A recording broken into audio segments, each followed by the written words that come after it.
Committee will please come to order. Quorum is present. The committee meets today pursuant to notice to consider H.R. 6914, the Pregnant Students' Rights Act, and H.R. 443, the Enhancing Detection of Human Trafficking Act. The chair announces that requests for recorded votes as to amendments may be postponed pursuant to Clause 2 of Rule 11 of the Rules of the House of Representatives and Committee Rule 14B. Without objection, the chair may recess the committee at any point. Welcome to today's markup, in which we'll be considering two important pieces of legislation. The first bill, Representative Ashley Henson's Pregnant Students' Rights Act, is a bill that would require universities to disclose the protections and rights entitled to pregnant students on college campuses. For pregnant students, the path through college is already a complex one that can be compounded by the responsibility of impending motherhood. Physically and emotionally, every decision becomes a little more challenging. The goal with any decision during this deeply personal and sensitive time should be to maximize the pregnant mother's educational journey while minimizing harm done to her child's potential future. As for universities, it is their role to foster an environment of support and understanding where pregnant students feel safe, seeking guidance and assistance. Too often, though, counselors fail to provide pregnant students with a complete picture of all the resources available to them. Therefore, the Pregnant Students' Rights Act ensures that universities are not withholding resources and information about carrying the baby to term from pregnant students, such as students' potential right to modify class schedules for doctor visits. Also, the bill will inform students of their recourse to potential rights violations by filing a Title IX complaint with the Department of Education. Simply, this bill operates on the assumption that pregnant women, especially those facing the daunting uncertainty of an unexpected college pregnancy, should know all options available to them to help carry the baby to term. For this reason alone, the Pregnant Students' Rights Act deserves the committee's full support. Next on the agenda is a bipartisan bill sponsored by Representatives Wahlberg and Sablon, titled the Enhancing Detection of Human Trafficking Act. This bill would provide additional tools to combat one of the greatest challenges of our time, human trafficking. According to the International Labor Organization, around 27.6 million victims were trafficked on any given day in 2022. These horrific crimes have been exacerbated due to the open border policies of the Biden administration and the emboldening of the drug cartels, who make millions of dollars trafficking individuals and enslaving innocent boys and girls. That's why the Enhancing Detection of Human Trafficking Act puts the full force of the federal government in action to combat human trafficking, which too often occurs close to home. This bipartisan bill ensures that Department of Labor enforcement personnel receive the proper education to detect instances of human trafficking so that law enforcement agencies can quickly get involved and so that justice can be swift. Members have worked hard to get these two bills before the committee today, and they focus on helping protect vulnerable adults and children in workplaces and in post-secondary education. With that, I thank the sponsors for their hard work and look forward to the passage of these bills. I now yield to the ranking member for an opening statement. Thank you, Madam Chair. Today, the committee is marking up two bills. The first bill we will consider is H.R. 6914, the so-called Pregnant Students' Rights Act. More than a year and a half ago, the Supreme Court overturned Roe v. Wade, which triggered state-sanctioned abortion bans and imposed a complicated web of legal challenges for reproductive health providers and patients seeking care. Now the House Republicans want to limit students' access to information about resources, including all accommodations and protections available to pregnant students and student parents on college campuses. Although this bill purports to educate pregnant students about their academic rights and protections, its impact is much more sinister. By requiring institutions of higher education to only share information that encourages students to carry a pregnancy to term, They are potentially unduly influencing a woman's choice by keeping her in the dark about all options available to her. Moreover, they fail to support or even acknowledge the students who have different pregnancy-related outcomes, including those who may experience a miscarriage. Women should be able to control their own bodies, lives, and futures. By shielding students about health care choices, resources, and rights that are available to them, we are denying them the choice to decide what is best for themselves and their families. Somewhat ironically, we're also, as we're marking up this bill, the Republicans on the Appropriations Committee are pushing sweeping cuts to services and programs that student parents would benefit from, such as on-campus child care centers and fully funding WIC nutrition programs. Today, excuse me. Today, the committee Democrats will focus on offering amendments to ensure students have access to comprehensive and accurate reproductive health care education, including information about contraception, abortion, pregnancy loss, and a full suite of services available to them during their pregnancy and after birth. In a post-Roe world, it is more important now than ever that people have access to comprehensive and accurate reproductive health care information. So I'll be opposing this legislation and urge my colleagues to do the same. Second bill is a non-controversial bipartisan measure led by the gentleman from Michigan, Mr. Wahlberg, and the gentleman from the Northern Mariana Islands, Mr. Sablon, that ensures the Department of Labor continues to train and educate employees on detecting and appropriately reporting cases of suspected human trafficking. Exploiting our most vulnerable workers has no place in our society, but regrettably, far too many people continue to be forced to work in abusive, unsafe, and unlawful working conditions at the hands of criminals and unscrupulous employers. To be clear, I support the bipartisan legislation, but committee Republicans should not be taking a victory lap as they are doing everything possible to address, as if they were doing everything possible to address trafficking, which they are not. House Republicans continue to advance budgets that defund the Bureau of International Labor Affairs, ILAB, which includes the Office of Child Labor, Forced Labor, and Human Trafficking. In case this was not evident to my colleagues, the very office that plays a pivotal role in cracking down on human trafficking and the use of child labor in global supply chains is ILAB, and the one that is being defunded. This bill does not even authorize additional funding for the Department of Labor to conduct the training or complete the required report, which are parts of the legislation. Now, according to the Department of Labor, child labor violations have quintupled since 2015, but committee Republicans have refused our repeated requests to schedule a hearing focused on child labor.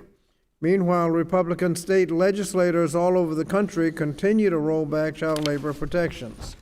If my Republican colleagues are serious about ending child labor, I urge them to consider the Protecting Children Act, which Ranking Member Adams and I introduced last July. The Protecting Children Act would empower the Department of Labor to address child labor by providing federal worker protection agencies with the tools and resources to deter violations that prevent harm to children from intensive work in dangerous jobs. So thank you, Madam Chair. I yield back. Thank you, Mr. Scott. Without objection, all other members who wish to insert written opening statements into the record may do so by submitting them to the committee clerk electronically by the end of the day today. House rules require that a copy of the measure be made available to members and the public at least 24 hours in advance pursuant to the notice for today's meeting. A copy of the measures were made available to members and the public at least 24 hours in advance. The bills being marked up today shall be open to amendment at any point, and the chair will allow members to offer amendments in a manner not prohibited by House or committee rules. Without objection, members who have more than one amendment to a bill and wish to offer their amendments en bloc may do so. The committee will now proceed to the consideration of the bill H.R. 6914 for amendment. The bill was circulated in advance and printed copies are available. The clerk shall designate the bill. H.R. 6914, a bill to require institutions of higher education to disseminate information on the rights of and accommodations and resources for pregnant students and for other purposes. Without objection, the first reading of the bill is dispensed with. Without objection, the bill will be considered as read and open for amendment at any point, and any amendment offered shall be considered as read. Ms. Miller, I understand that you may have an amendment. Yes, I have an amendment at the desk, Amendment Miller_ANS_01. The clerk shall designate the amendment in the nature of a substitute. Amendment in the nature of a substitute to H.R. 6914 offered by Mrs. Miller of Illinois, identifier ANS_01. Without objection, the amendment shall be considered original text for purposes of further amendment. The amendment in the nature of a substitute has already been distributed. I now recognize Representative Miller for 5 minutes to explain the amendment in the nature of a substitute. Thank you. I am pleased to offer an amendment in the nature of a substitute for H.R. 6914, the Pregnant Students' Rights Act. Navigating college is undoubtedly challenging with the demands of coursework and the whirlwind of personal growth. However, amidst these difficulties, the beauty of bringing new life into the world should not be overshadowed. Pregnant students deserve to embark on this wonderful journey with the assurance that they will not have to navigate this alone. We owe it to our daughters to provide them with necessary knowledge and support to thrive during pregnancy. Unfortunately, many pregnant women are unaware of their basic rights on campus. Universities often fall short in offering clear information about the available support systems and resources tailored to assist them in their academic pursuits. It is crucial to highlight that pregnant women can have access to modified class schedules and excused absences and accommodations for doctor visits. The false notion that these women must choose between their health, their baby's well-being, and academic success needs to be debunked. Counselors often perpetuate the false binary that a student on campus has to either choose between abortion or dropping out, while failing to present the third and best option, envisioning a path where a student can complete her education while carrying her baby to term. That's why the committee is considering H.R. 6914, a bill that advocates for transparency. This bill aims to require universities to disclose information regarding accommodations and protections available to pregnant students. At the heart of this legislation are two goals. We aspire to foster a campus culture that prizes both the education of its female students and the sanctity of life. I see these goals as pro-women, pro-education, and pro-life. With that, let's focus on building a future where a pregnant student can feel supported, informed, and empowered to continue her education while embracing the beautiful journey of bringing a child into the world. Thank you, and I yield the balance of my time. Thank you, Ms. Miller. Are there any members who wish to be recognized for further discussion on the amendment in the nature of a substitute? Mr. Scott, you're recognized for 5 minutes. Thank you, Madam Chair. I'll move the second last word. Madam Chair, this committee is tasked with some of the most important legislative work in Congress, particularly when it comes to meeting the needs of parents or those who want to become parents. When it's faced, this bill may appear to ensure students are informed of available resources and the ways students can continue to access their education while pregnant, but in fact, it is an attempt to dissuade students from considering or utilizing abortion services and make it more difficult for students to receive full and accurate information on their rights, including rights that are already protected under Title IX of the Education Amendments of 1972. This is why dozens of health and reproductive rights organizations, such as the National Women's Law Center, the National Partnership for Women and Families, and the American Civil Liberties Union, have asserted that the bill, quote, falls far short of the protections that are actually necessary for pregnant and parenting students and their children. The letter further states that the bill is a thinly veiled anti-abortion in nature and that it would not address key barriers to pregnant students' educational attainment and instead would further shame and stigmatize people for their pregnancy outcomes. Madam Chair, in fact, the ANS goes even further than the original text by further narrowing the scope of the information provided to students and students to which it's provided. It only provides information to students about carrying a child to term and caring for the child after birth. This further isolates students who may seek an abortion or those who suffer a miscarriage or stillbirth. Further, the ANS makes it clear that the bill should not be interpreted to authorize the requirement to distribute information beyond what's in the bill. It's worth noting that Title IX, which prohibits discrimination on the basis of sex in education programs or activities that receive federal funding, and it forbids discriminating against students on the basis of a student's pregnancy, childbirth, false pregnancy, termination of pregnancy, or recovery therefrom. These requirements ensure that students are not denied or otherwise limited access to educational programs or activities based on their pregnancy or related medical conditions. This includes the range of pregnancy-related conditions, including abortion and miscarriage. This bill does not alter or change an institution's responsibility under Title IX. Rather, it cherry-picks certain information to share with certain students.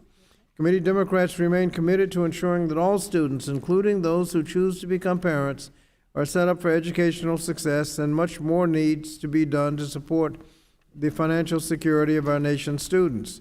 We've introduced numerous pieces of legislation that would better support parents, including students who are parents, such as through expansion of affordable child care, raising the federal minimum wage to provide family-sustaining pay, and others. And troubling, the bill does not provide any additional resources or grant any additional rights to pregnant or parenting students, leaving those the bill purports to help with the same inadequate resources, such as unaffordable child care, as without the bill. Anti-choice efforts, such as those underpinning the bill, only make it harder for students to succeed, and many students are experiencing new and added stress when navigating their health and access to health care. This bill and the ANS are simply not an earnest attempt to support students. There's a lot more that we can do to support students, but this doesn't do it. We continue to fight for abortion rights and reproductive autonomy. We must ensure that students are fully informed of all options regarding their reproductive health care and wellness.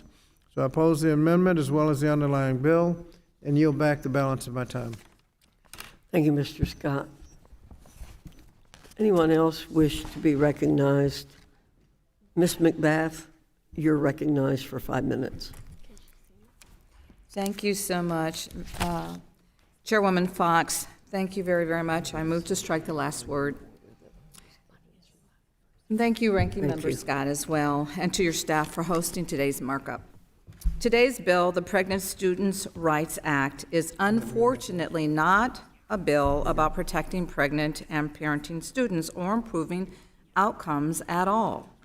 As written, this legislation is just another thinly veiled attempt to further roll back the rights of women in our country and unduly pressure students into making serious health decisions, deeply personal health decisions that are best left to women, their families, and their doctors, and not to us, the politicians.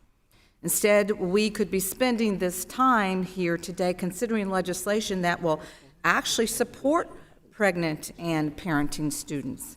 Instead of trying to score political points, I encourage my colleagues to consider legislation like mine to study the issue and determine why it is that parenting college students are less likely to graduate despite earning higher GPAs than students without children.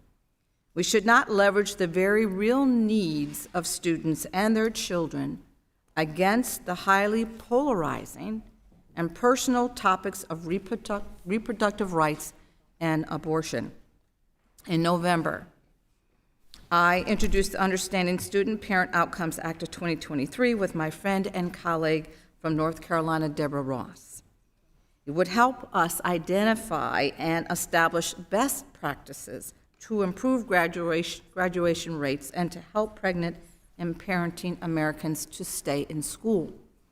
Practices like ensuring access to quality on-campus childcare, accommodations for breastfeeding, and increased accountability when schools fail to provide these things. Supporting pregnant and parenting students should be a bipartisan effort, but it can't be when this bill our colleagues brought today is written in such a way that it has more to do with pushing an ideological stance on abortion than assisting the students that it claims to. I look forward to working with my colleagues to ensure that the more than 5.4 million students who are parenting while in school are given the support that they need to finish their degree, improve their career and family, and move into that higher income level that they've been dreaming of and working so hard towards. I would like to submit a letter from the Coalition for Pregnant and Parenting Students Advocacy expressing their deep concern about the consequences of my colleague's bill and its failure to truly address the needs of students. I wholeheartedly encourage all of my colleagues to oppose the amendment in the nature of a substitute, and I yield back the balance of my time. Thank you, Ms. McBath.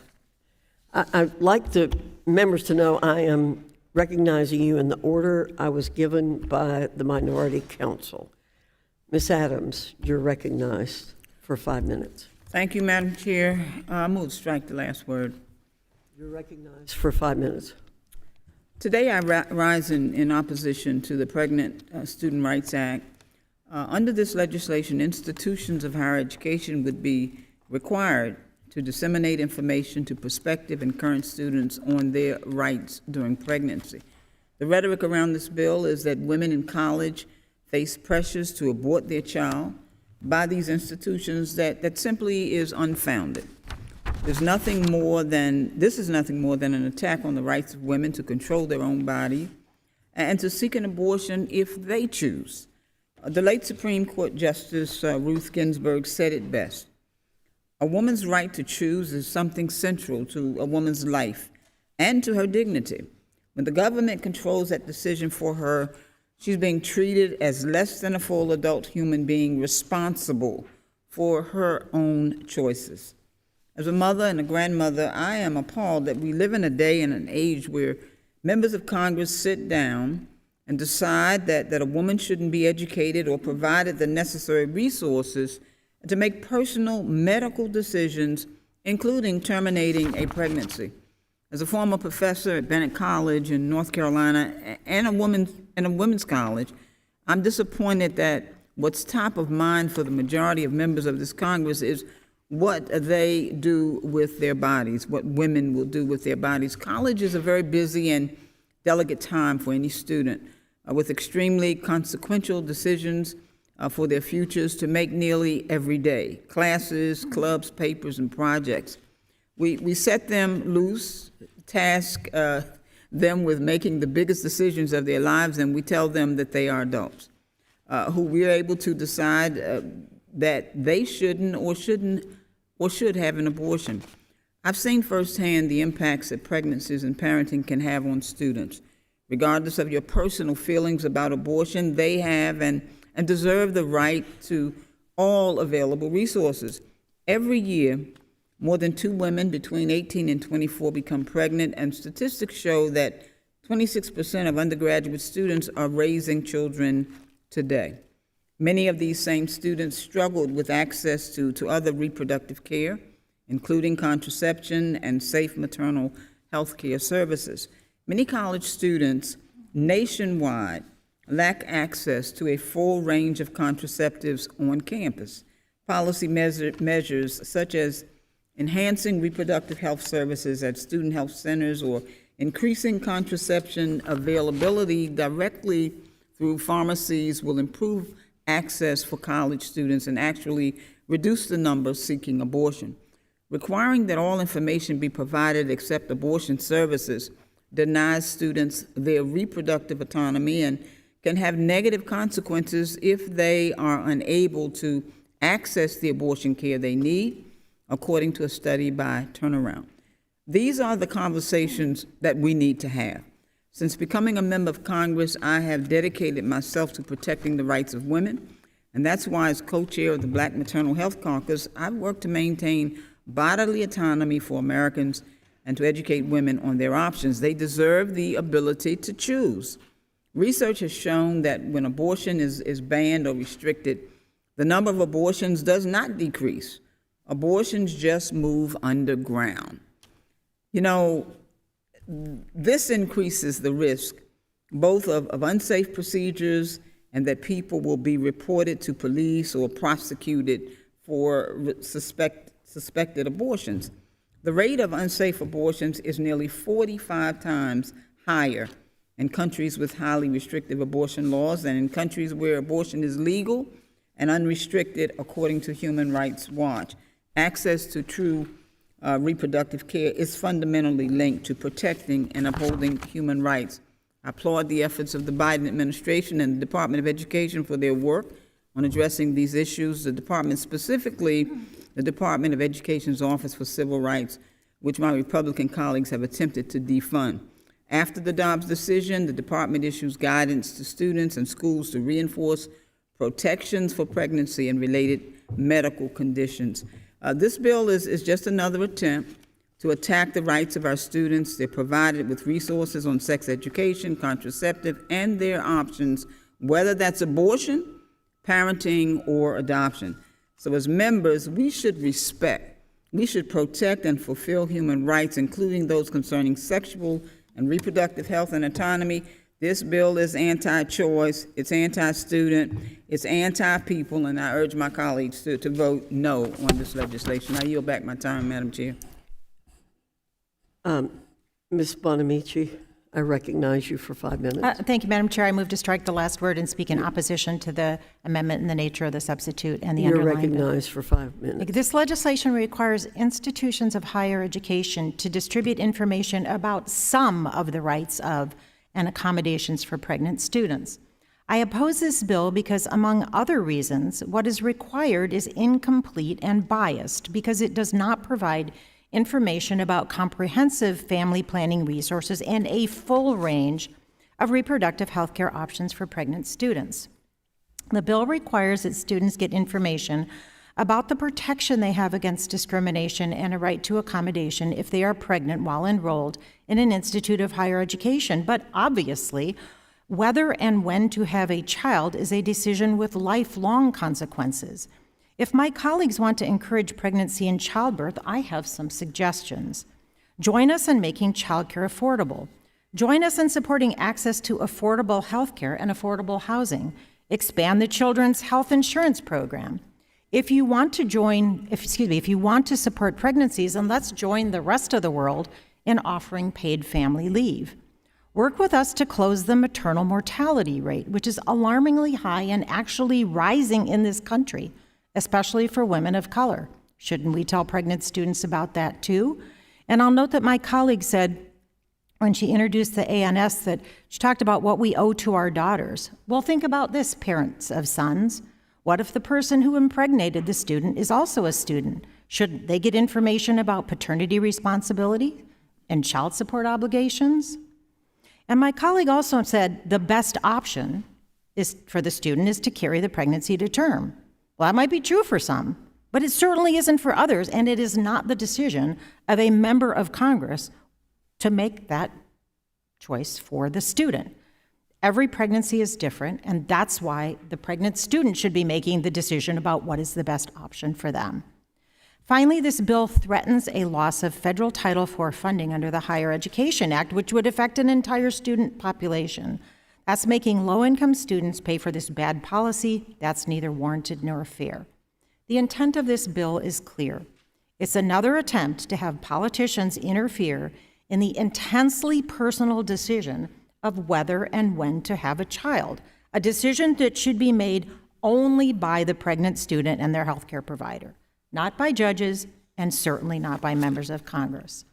So instead of working on partisan legislation that fails to address the full healthcare needs of students and served as a veiled attempt to further an anti-abortion agenda, we should be working together to protect students' bodily autonomy and respect them when they are faced with these deeply personal healthcare decisions. I encourage all of my colleagues to oppose the amendment in the nature of the substitute in the underlying bill, and I yield back the balance of my time. Thank you, Ms. Bonamici. Ms. Hayes, you're recognized for 5 minutes. I move to strike the last word. You're recognized for 5 minutes. I've shared many times on this committee and with my constituents that I was a teenage mom. I was, in fact, a pregnant and a parenting student. So I know firsthand the difficulties of navigating the education system while pregnant or having small children. Title IX already prohibits discrimination based on sex, including pregnancy and parental status, in educational programs and activities. Many adults may feel continuing their higher education journey is not compatible with with parenthood. I agree with the underlying premise of the Pregnant Students' Rights Act. Institutions of higher education should have to distribute information about the rights of pregnant students and the resources available to them at the school through their website, student handbooks, emails, and during student orientations. Additionally, the bill reinforces current laws requiring schools to adopt and publish procedures for students to file complaints of discrimination related to their sex, pregnancy, or parental status. Unfortunately, this bill falls short of addressing the full scope of the needs of students. For example, it does not require institutions of higher education to provide comprehensive sexual and reproductive health information, including information on how to access contraception or abortion services. Additionally, Section 2 of the legislation generalizes academic disparities for pregnant people without citation. But ultimately, there is no place for discrimination on college campuses, and all people should have access to higher education. In this spirit, I plan to support this legislation because I don't want other young parents, I don't want other pregnant students to have to experience many of the obstacles that I had to overcome all by myself. But I would ask my Republican colleagues, if you truly care about helping pregnant and parenting students, if you truly want to work on legislation that will help them, I have a piece that I introduced that I'd like you to consider. The Preparing and Resourcing Our Student Parents and Early Childhood Teacher Act, or the Prospect Act, which aims to improve access to affordable, quality infant and toddler child care for student parents. So not just birth, but supporting children through life. My bill invests in community college and minority-serving institutions to become incubators for infant and child care talent, training, and access on their campus. The Prospect Act provides free, high-quality infant and toddler child care to student parents at guarantee institutions. If you really want to support our student parents, we would work on much of the legislation that my colleague, Ms. Bonamici, just described. We would put in place the child tax credit. We would make sure that the parents who do choose to have their children have all of the supports that are necessary for them to thrive and for their children to thrive. That's what you would do if you truly cared about the health and well-being of pregnant and parenting students. We must address the healthcare crisis in our nation. We must address the child care crisis in our nation. We must continue to work to support people who choose to have their children.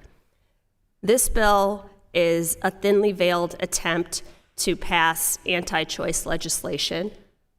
I recognize that, but I also am fully aware that any information that we can give to students to help them make the best possible choices for themselves and their future is something that I can support.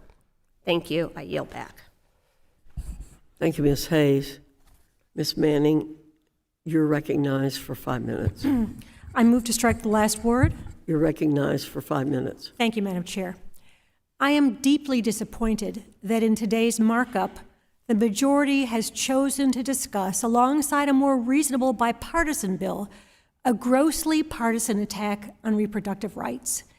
On its surface, this legislation is being sold as an effort to protect the rights of pregnant students. This is an incredibly important issue, and there may be college-age women who become pregnant or who choose to become pregnant and carry their pregnancies to term who require different resources than their peers. There may be women at institutions of higher education who are pursuing an undergraduate degree later in life, and there may be women pursuing graduate degrees while pregnant. And I'm sure I speak for all of my colleagues when I say that we want to support them all. But this bill doesn't offer real support to these women, and it doesn't offer funding to help universities provide support to pregnant women or to help those women bear the cost of raising a child while in school. Why? Because this bill is not about protecting pregnant women at all. Instead, this bill's findings are a thinly veiled attack on abortion. Rather than presenting any actual evidence of a problem that requires governmental intervention, this bill makes the unsubstantiated claim that a female student may face pressure to receive an abortion. This bill doesn't direct funds toward ensuring that institutions of higher education have affordable childcare, or an obstetrician who can guide a woman through her pregnancy, or a pediatrician who can help that woman navigate the difficulties of raising a baby while being a student. It doesn't ensure that these institutions have housing for students that is suitable for a child. It certainly doesn't discuss what a young woman should do if she doesn't want to become pregnant, despite the fact that experts report a lack of accurate knowledge about contraception among young people. The bill doesn't even direct the Secretary of Education to investigate the institutional reprisal of pregnant students that the bill describes in its own findings. The pregnant women in the so-called Pregnant Students' Rights Act are actually an afterthought. Those of us on this side of the aisle would love to work on bills protecting pregnant students and pregnant workers. In fact, we did so when we had the majority. We passed the Pregnant Workers Fairness Act. It is deeply disappointing to me that rather than work on a serious bipartisan bill that would actually solve the problems pregnant students might face on campus, some of my colleagues would prefer to use this time to demonize those women who choose to have abortions. And one more thing. I'm the mother of 2 daughters. If I had learned after I sent my daughters off to college that those colleges were advising my daughters about what they should do if they had become pregnant, I would have been furious. If I had learned that some administrator at a college was encouraging my daughter to carry an unwanted pregnancy to term, telling her about supposed support systems and creating a stigma against having an abortion and preventing her from making her own decision about when, whether, and with whom to have a child, a decision that would have impacted the rest of her life, I would have been appalled. I find this one-sided attempt to influence young people on their reproductive choices to be government overreach in the extreme, and I urge my colleagues to vote no. I yield back.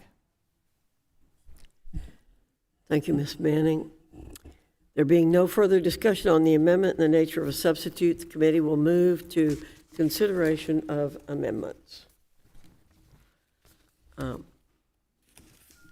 Ms. Bonamici, for what purpose do you seek recognition? I seek recognition because I have an amendment at the desk. The clerk will report the amendment. Amendment to the amendment in the nature of a substitute to H.R. 6914, offered by Ms. Bonamici of Oregon, identifier AMD_01. The gentlewoman from Oregon is recognized for 5 minutes in support of her amendment. Thank you, Madam Chair. The Pregnant Students' Rights Act, as we discussed, cherry picks the information it requires to be shared with students and the students it chooses to support. The bill fails to support any students with pregnancy outcomes other than carrying to term, including those who decide to terminate a pregnancy. By focusing requirements under this bill on support for students who carry a pregnancy to term, the bill excludes abortion-related information, including the fact that students who have abortions are protected from discrimination under Title IX of the Education Amendments of 1972, and this is by design. My amendment makes clear that nothing in this bill prevents schools from providing students with medically accurate and comprehensive information about abortion services. Since 1975, regulations implementing Title IX have expressly prohibited discrimination against students on the basis of pregnancy and pregnancy-related conditions, which includes termination of a pregnancy. Under Title IX, schools must provide students who have abortions with access to leave for medical appointment and recovery. Furthermore, it prohibits harassment by other students or school employees related to a student's pregnancy conditions, including a choice to terminate a pregnancy. And importantly, it requires schools to provide accommodations for missed work or projects because of absences because of pregnancy-related conditions, which I have just explained includes a full range of pregnancy-related conditions. Providing students with medically accurate and comprehensive information about abortion services, including the protections, accommodations, and other resources available to them under the law, directly supports the health and well-being of these students. Unfortunately, anti-choice efforts such as those underpinning this bill make it harder for students to make their own healthcare decisions. For example, post-Dobbs, many students are experiencing new and added stress when navigating their health and access to health care, including abortion care, because many states have tried to prohibit healthcare providers and health plans from offering or covering certain reproductive healthcare services. This makes reproductive healthcare prohibitively expensive for millions of students and has limited access to contraception and other preventive services, as well as limiting the availability of providers. These anti-abortion efforts have disproportionately affected students whose access to services and information is limited by geographical barriers unique to their institutions. For example, approximately 80% of historically black colleges and universities are located in states that have passed restrictions or bans on abortion care, pushing services further out of reach for hundreds of thousands of students. Where states are restricting access to abortion services, students are traveling out of state for abortions. And that's because, as centuries of history have shown us, and as my colleague Representative Adams noted in her remarks, when abortion is restricted, it doesn't go away. It becomes more expensive and often more dangerous. Students deserve access to medically accurate and comprehensive information about abortion services, and they shouldn't have to travel or pay a fortune to get it. I urge my colleagues to support my amendment, and I yield back the balance of my time. Thank you, Ms. Bonamici. Does anyone else seek recognition on the amendment offered by Ms. Bonamici?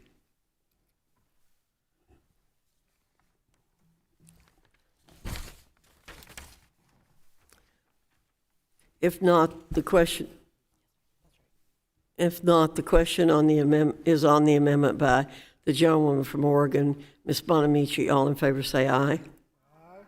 All opposed say no. No. In the opinion of the chair, the noes have it, and the amendment is not agreed to. A roll call vote is ordered. Pursuant to the chair's previous announcement, this vote will be postponed. For what purpose does the gentleman from Virginia seek to be recognized? I have an amendment at the desk. The clerk will report the amendment. Amendment to the amendment in the nature of a substitute to H.R. 6914 offered by Mr. Good of Virginia, identifier Good_125. The gentleman is recognized for 5 minutes in support of the amendment. Thank you, Madam Chair. My amendment adds important information to the findings section of the bill to explain how women can be negatively impacted if they lack support for motherhood and are pressured into getting an abortion. It's hard being a student. It's hard being a parent. Combining the two and adding the difficulties of single parenting, often with limited money or resources, and pregnancy can be overwhelming. Mothers in challenging situations deserve our compassion, support, and encouragement. But sadly, mothers enrolled in colleges and universities are up against a pro-death abortion industry that wants to exploit them and their unborn children. Cultural pressures promote a false choice that a woman must prioritize career over family. The abortion industry wants to force mothers to decide between killing their child or achieving academic success. The truth is, there has never been a better time in history to be a career woman and a devoted mother.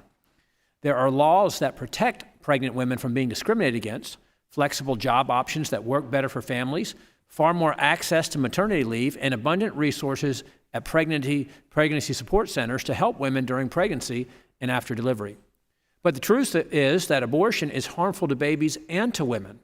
As my amendment explains, women who receive abortions are 34% more likely to develop anxiety disorders, 37% more likely to develop depression, 110% more likely to use or abuse alcohol, 115% more likely to develop suicidal behavior, and 220% more likely to use marijuana. The pro-life position of supporting mothers in school is a win-win.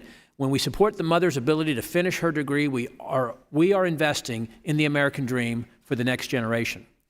I believe my amendment strengthens the text by underscoring how important it is for mother and baby to be supported and to support a mother carrying her baby to full term.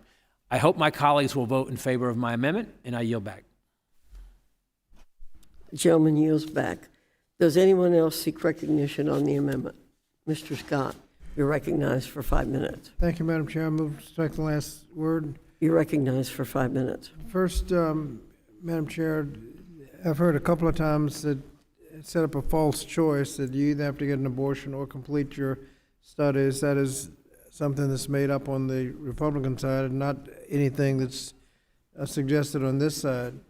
If the students want to complete their education, it would be helpful to get real services, not just misinformation. But this amendment claims to highlight the harms that abortion causes women. However, does not mention that, according to the American College of Obstetricians and Gynecologists, being denied an abortion leads to more anxiety than receiving an abortion. There are also those that indicate abortions are safe medical interventions. ACOG says that the majority of abortions are performed in outpatient, non-hospital settings. Complications from abortions are extremely rare.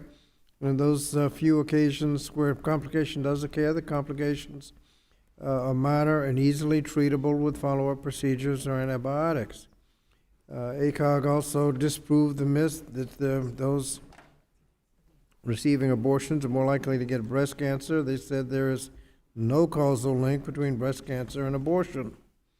So I think we need to deal with some of the misinformation.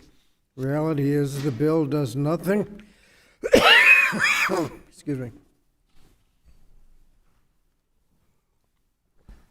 Reality is the bill does nothing to enhance pregnant students' rights to provide them with the child care, the housing, and nutrition support they need to help them complete their education. Instead, the bill is another attempt by House Republicans to stop women from learning about all options that may be available to them, including abortion and contraception. For that reason, I urge a no vote on the amendment. Yield back. Thank you, Mr. Scott. For what purpose does the gentlewoman from Oregon, Ms. Chavez DeRemer, seek recognition?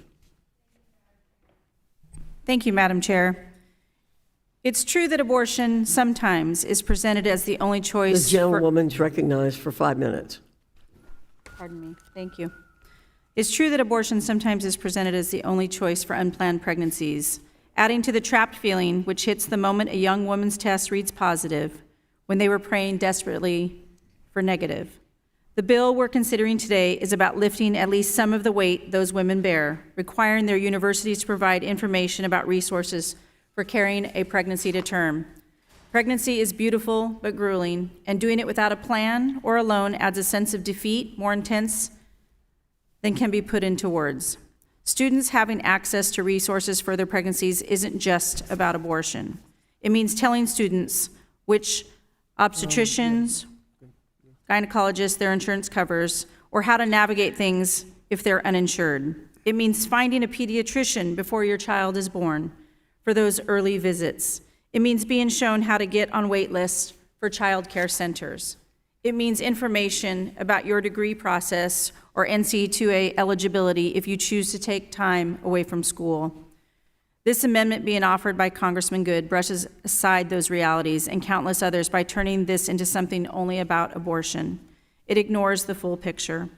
This is about options and support for students not going through the most, This is about options and support for students going through the most unsure moment in their young life. It is not about Congress lecturing women. In its current form, I think this bill has a good shot of becoming law. And should that happen, it will result in countless women never setting foot in an abortion clinic with a newfound confidence to keep their pregnancy and be a mom. I'll be voting no on this amendment, and I encourage my colleagues to do the same. And with that, Madam Chair, I'll yield back. Thank you. For what purpose does the gentlewoman from Michigan, Ms. Stevens, seek recognition? Thank you, Madam Chair. I have a comment about the amendment. The gentlewoman is recognized for 5 minutes. And I'm striking the last word. The gentlewoman's recognized for 5 On minutes. amendments. Well, Madam Chair, finding out last night that we were marking up the Pregnant Student Rights Act, I have found it very interesting here in the United States Congress that colleagues from the other side of the aisle are talking about pregnant women's rights. I'd love to talk about that, and I'd love to talk about it from the standpoint of what type of care pregnant women will receive. And if narrowly we want to talk about it from the angle of students, let's talk about how we protect women who have complications with their pregnancy. Are they able to receive the care that they need? My colleague from Virginia, Mr. Good, has introduced an amendment about the impact of abortion on women's health. Yes, let's talk about the impact of pregnancy complications on women. What happens in moments when you are bleeding out, when your baby might not be able to be conceived. What type of care are you getting? What type of care are Black women in this country getting? Have we added an amendment for that when we have the highest rates of Black maternal mortality in the industrialized world, increasing mortality for women in the wake of, quote, abortion bans? Where and how do women get access to care? If you are a pregnant student, what are your rights to travel? What if you want to go to the college football game out of state? Are you going to have to take an oath that you are not going to seek to get proper care given how strict and oppressive healthcare access has become in this country for women? Let's have this conversation. Let's talk about the rights of pregnant women and their access to care, their access to good medical care, and doctors who are going to give them the proper information that will protect their lives, that will protect the life, certainly, of their child that they willfully want to conceive in their body, their choice. Yes, as their brain is still forming and they're making their way through access to higher education. I'd love to make these investments in proper health care for women. Because at every turn, when you look at the NIH and you look at the studies on heart attacks, on ovarian cancer, on endometriosis, on adenomyosis, on thyroid, my goodness gracious, even women in the vehicles. We don't have the crash test dummies based off of women. We don't invest in the studies. We don't have enough information on it. That's what they say. So sure, let's talk about the impacts of lack of proper health care for women and what that does. I'm voting no on all of this, obviously, because it doesn't work for women. It belies the truth. It fear-mongers, and it doesn't lead to good outcomes. Thank you, Madam Chair. I yield back. For what purpose does the gentlewoman from Connecticut seek recognition? I'm sorry, Mr. Burgess, I did not see you. For what purpose does Mr. Burgess seek recognition? You're recognized for 5 minutes. I'd like to yield my time, Mr. Good. To Mr. Good. Yes. Thank you, Mr. Owens. You know, I disagree with the idea that not having access to an abortion harms a woman's health. Abortion always harms the baby's health. The other side never talks about how abortion ends a life because that's an inconvenient truth for them. Further, the idea that women can only be happy and successful if they have access to abortion is such a small view of women and of the world at large. President Ronald Reagan once said, "I've noticed that everyone who is in favor of abortion has already been born." Creating life is a miracle and motherhood is a blessing. Overcoming adversity makes the triumph that much greater. Human rights are based on the truth that every life has dignity because everyone is created in the image of God. Of course, women also have access to adoption, which is such a very brave and noble thing to do. And I've often said there's nothing more Christ-like that we can do than to adopt. Resources exist to help women in challenging times. And when a woman has support, raising a child will enrich her life beyond what she could imagine. This bill is about connecting women to life-saving resources. And my amendment underscores the importance of that mission. Furthermore, my amendment simply adds data into the findings section about the risks of abortion for mothers. Abortion does more than just harm the child. It leaves a mark on the mother. As my amendment cites, 60% of women having an abortion experience some level of emotional distress afterwards. And my amendment emphasizes that resources mentioned in the underlying bill are of the utmost importance, not only for the sake of the child, but also for the well-being of the mother. As the party that stands for life, we must be bold and not hide from the fact that abortion has two victims, the mother and the baby. So I urge my colleagues to support the inclusion of this data in the bill, and I yield back. I yield back. The gentleman from Utah yields back. For what purpose does the gentlewoman from Connecticut seek recognition? I move to strike the last word. You're recognized for 5 minutes. I speak and rise to oppose the amendment offered by my colleague from Virginia, Mr. Good. As I stated previously, I support the idea of providing students with the information and access about choices in a pregnancy. But this amendment does exactly what many of my Democratic colleagues fear. It turns this legislation into partisan anti-abortion legislation. This is not about providing students with access. I chose to be a student. I chose to continue my education, but that might not be the choice for someone else. And they should be given all of the information and be able to make that choice based on the facts. It is very interesting that my colleague, Mr. Good, talks about quoting, President Reagan and other men. And what I would offer is that if any of those men chose not to have an abortion, I would support them. Because it is ultimately the woman's right to choose. It is the right of the person who has to make that decision, free from government interference, free from members of Congress deciding, free from people in this body and on this committee telling them what is best for them. So if we truly want to support, the rights of our constituents and the rights of Americans, let people make their own decisions. Let them look at their own experiences. Let them look at their own life and say, what is best for me? And make sure that they have all the information to do that. This legislation does not do that.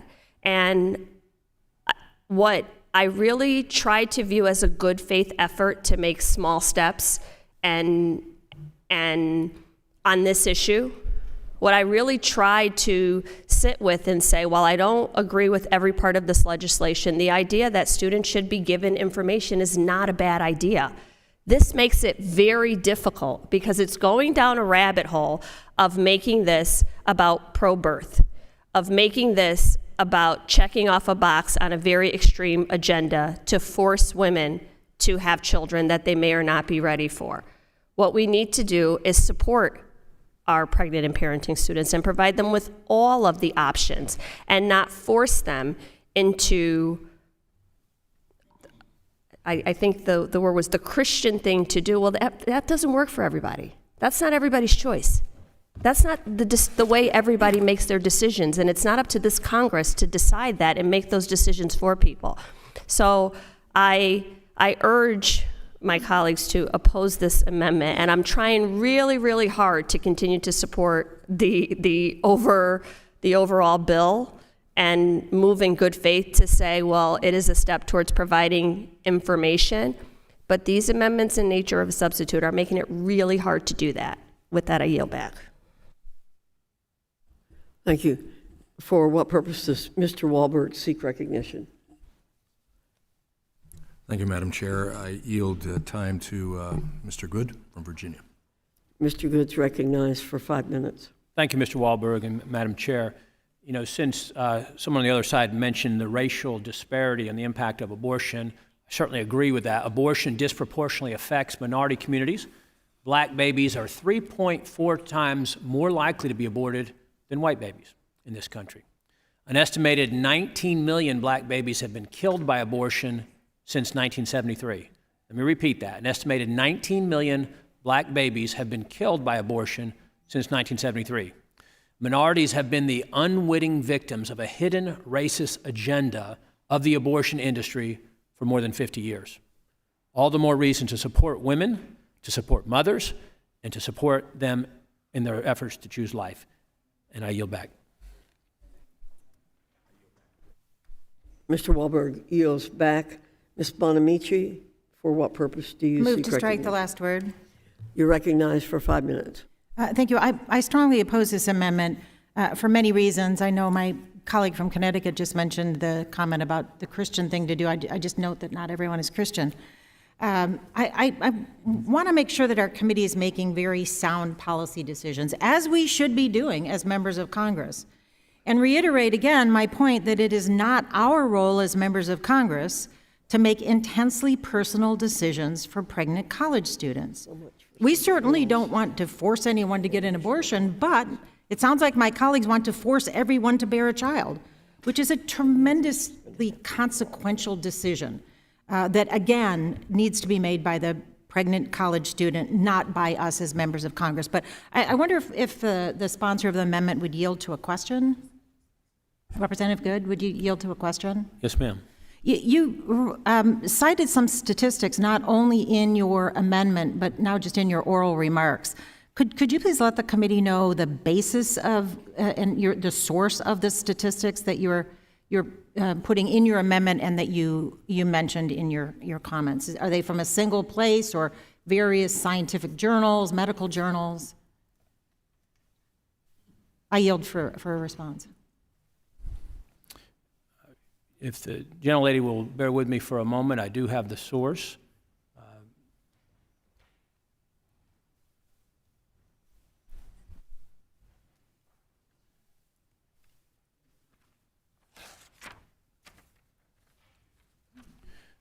We will follow up with you and with the committee and submit in writing the sources, if you will. Reclaiming my time, I think it would be useful to have that information on the record, Representative and Madam Chair. I agree with that. We'd be glad to submit that. Terrific. I appreciate that. And again, encourage my colleagues to oppose this amendment and yield back the balance of my time. For what purpose does the gentlewoman from North Carolina, Ms. Manning, seek recognition? I move to strike the last word. You're recognized for 5 minutes. Thank you, Madam Chair. I strongly oppose this amendment. This amendment provides proof of the increasingly accurate statement that politicians make lousy doctors. They also apparently make lousy researchers and lousy statisticians. I read the allegations stated in this amendment, and I can't help thinking that this is the kind of bald assertion that would be thrown out of a courtroom for lack of proper foundation. Where is the scientific evidence alleged? Where are those stories, and are those stories actually proof of what's taking place among women who have abortions?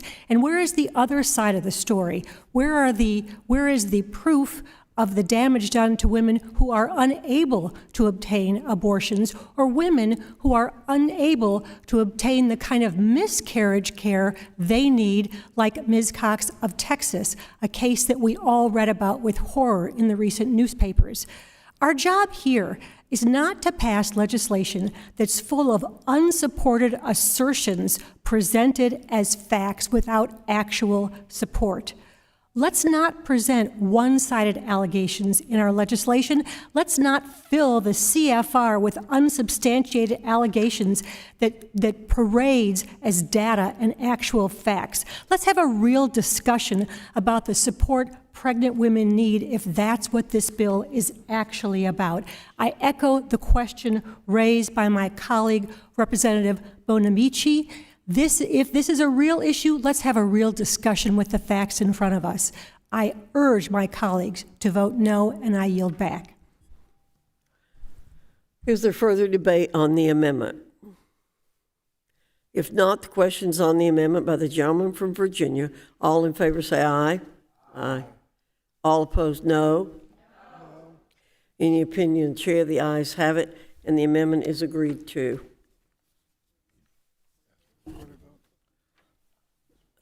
Mr. Scott asked for a recorded vote. A roll call vote is ordered. Pursuant to the chair's previous announcement, this vote will be postponed.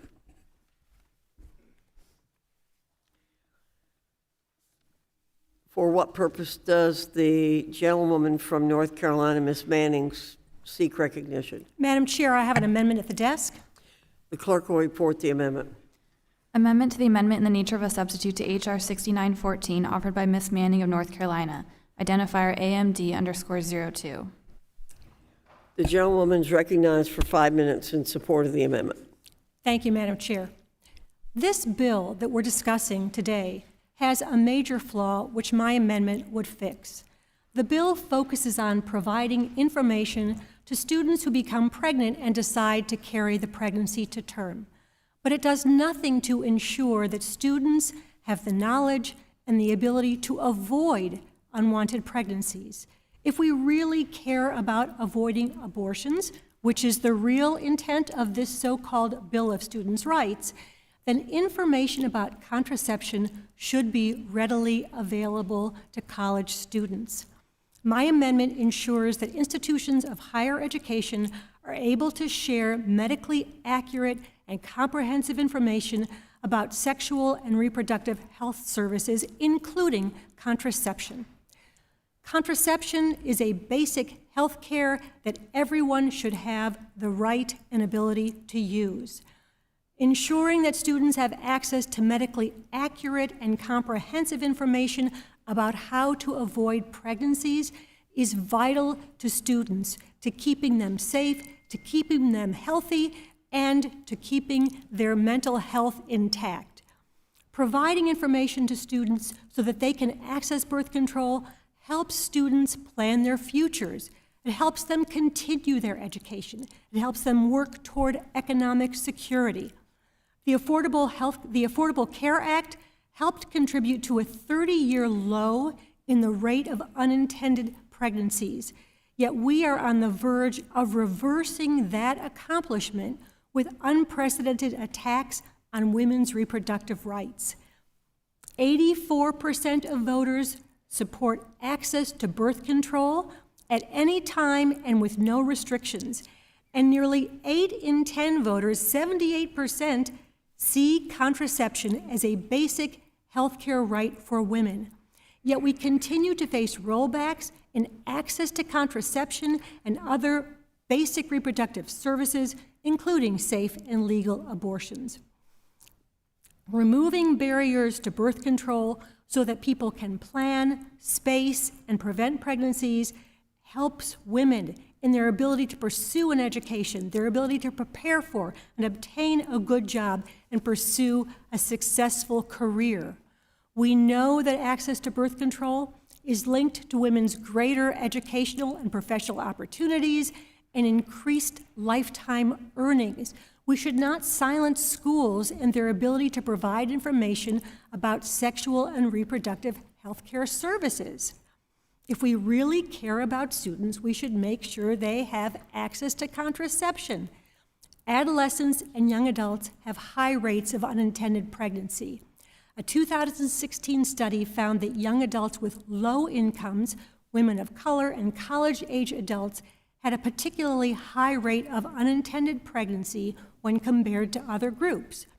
Another troubling statistic: a 2014 study found that misinformation and misperceptions about contraception, especially about the pill, are common in college-aged women, especially women of color. Many college-age women may be most interested in preventing pregnancies, and this bill does nothing to address that. If this committee is serious about ensuring that young women's reproductive health and rights are protected, then contraceptives must be part of that conversation.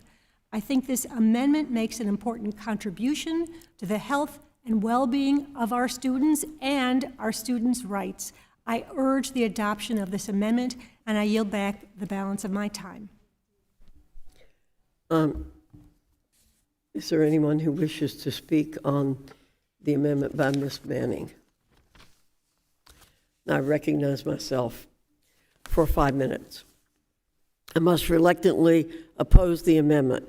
We're here today to advance the Pregnant Students' Rights Act, which ensures that colleges and universities provide information about the rights and accommodations a college can directly offer a mother as she navigates pregnancy and parenting her child. Pregnant students deserve equal access to continue their post-secondary education, but for too long there's been a missing link. That missing link has been a gap in consistent and accessible information across campuses. This legislation is pro-student. Instead, the Democrat amendment would change the purpose of this narrowly tailored bill. The amendment is also unnecessary. This bill doesn't prevent colleges from distributing information. Instead, it ensures that students have complete information about the resources and accommodations available to them to carry their baby to term. I believe members on both sides of the aisle want to support women becoming mothers and college graduates. We should concentrate on that common goal. I urge my colleagues to take this opportunity to focus on the reforms this committee can make today. I yield back.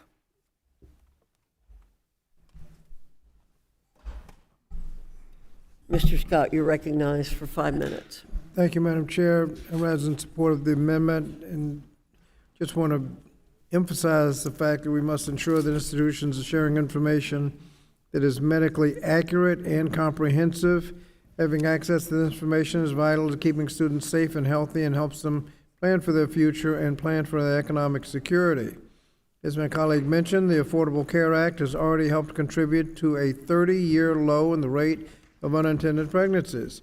We're on the verge of reversing that accomplishment with unprecedented attacks on women's reproductive rights. I therefore think it's imperative that we ensure that schools provide accurate, comprehensive information about sexual and reproductive health services, and think this amendment makes an important contribution to the health and well-being of our students, and urge that the amendment be adopted. I yield back. Gentleman yields back. Ms. Adams, you're recognized for 5 minutes. Thank you, Madam Chair. I just want to speak a moment about the amendment. I do support it. I want to thank the gentlelady for bringing it forward. I just want to remind folks, this is really, when we this is a great amendment, and it is absolutely necessary. But the overall bill, as we've talked about it, first of all, let me just say abortion is health care. And that's something that seems to have gotten lost. Knowledge is power, and of course, I don't think we need to be restricting our institutions and women for that matter.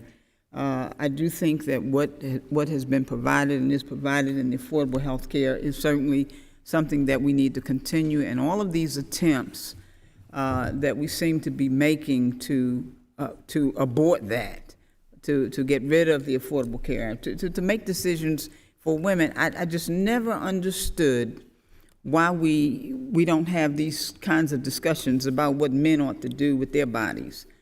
We're going to talk about maybe they shouldn't have vasectomies if their wives don't have children already. I mean, I just think it's just ridiculous that government continues to get into the bedrooms and also to make decisions or try to make decisions about what women ought to do. And as women, we ought to be offended. I am. I would certainly support this amendment. Thank you, Representative Manning, for bringing it forward. I just wasn't going to sit here and not say that. Thank you very much. I yield back, Madam Chair. Thank you. Does anyone else seek recognition on the amendment? Ms. Stevens, you're recognized for 5 minutes. Thank you, Madam Chair. I seek to strike the last word on this amendment. You're recognized for 5 minutes. We are at an incredibly dire time as it pertains to what is happening to the dictates on higher education and what they are allowed to teach, what they are allowed to communicate, and what they are not. We are seeing in places across this country, West Virginia comes to mind, a stripping of the teaching of liberal arts. We have a governor of the state of Florida, a presidential contender, who has signed into law for his state legislation, stripping away the proper teaching of history in this country. You see professors running away from their profession in droves. We come out of a COVID-19 pandemic where we saw, very surprisingly, debate about the scientific integrity of vaccines that were saving people's lives. And now here we are talking about my trailblazing and phenomenal colleague from the state of North Carolina, her amendment to just simply say, that institutions of higher education will, based on this legislation, not be prohibited from sharing information about reproductive health, including contraception. We don't know what's going on in K through 12. I mean, some of these places, these guys aren't even teaching proper sexual health at the public schools now. Abstinence. I'm sure that saves lives. I'm sure that helps the future. Reproductive care, contraception, support the institutions of higher education, which are wildly under attack from a place maybe last century or the Middle Ages. I don't know where this stuff is coming from. But they're under attack about the proper teaching of science, of history, of liberal arts, and now we can't even do contraception. So yes, we're not in the packed hearing room. I think the media is all plugged into what's going on with some ongoing attack on the president's son. Let's focus on this, because you got a Supreme Court that's taken away women's rights. They're about to rule on contraception. We're trying to do something here in the House. I hope the American people are paying attention to who's supporting women's access to health care, reproductive rights, and contraception. Thank you, Congresswoman Manning, and I yield back. Does anyone else seek recognition on the amendment?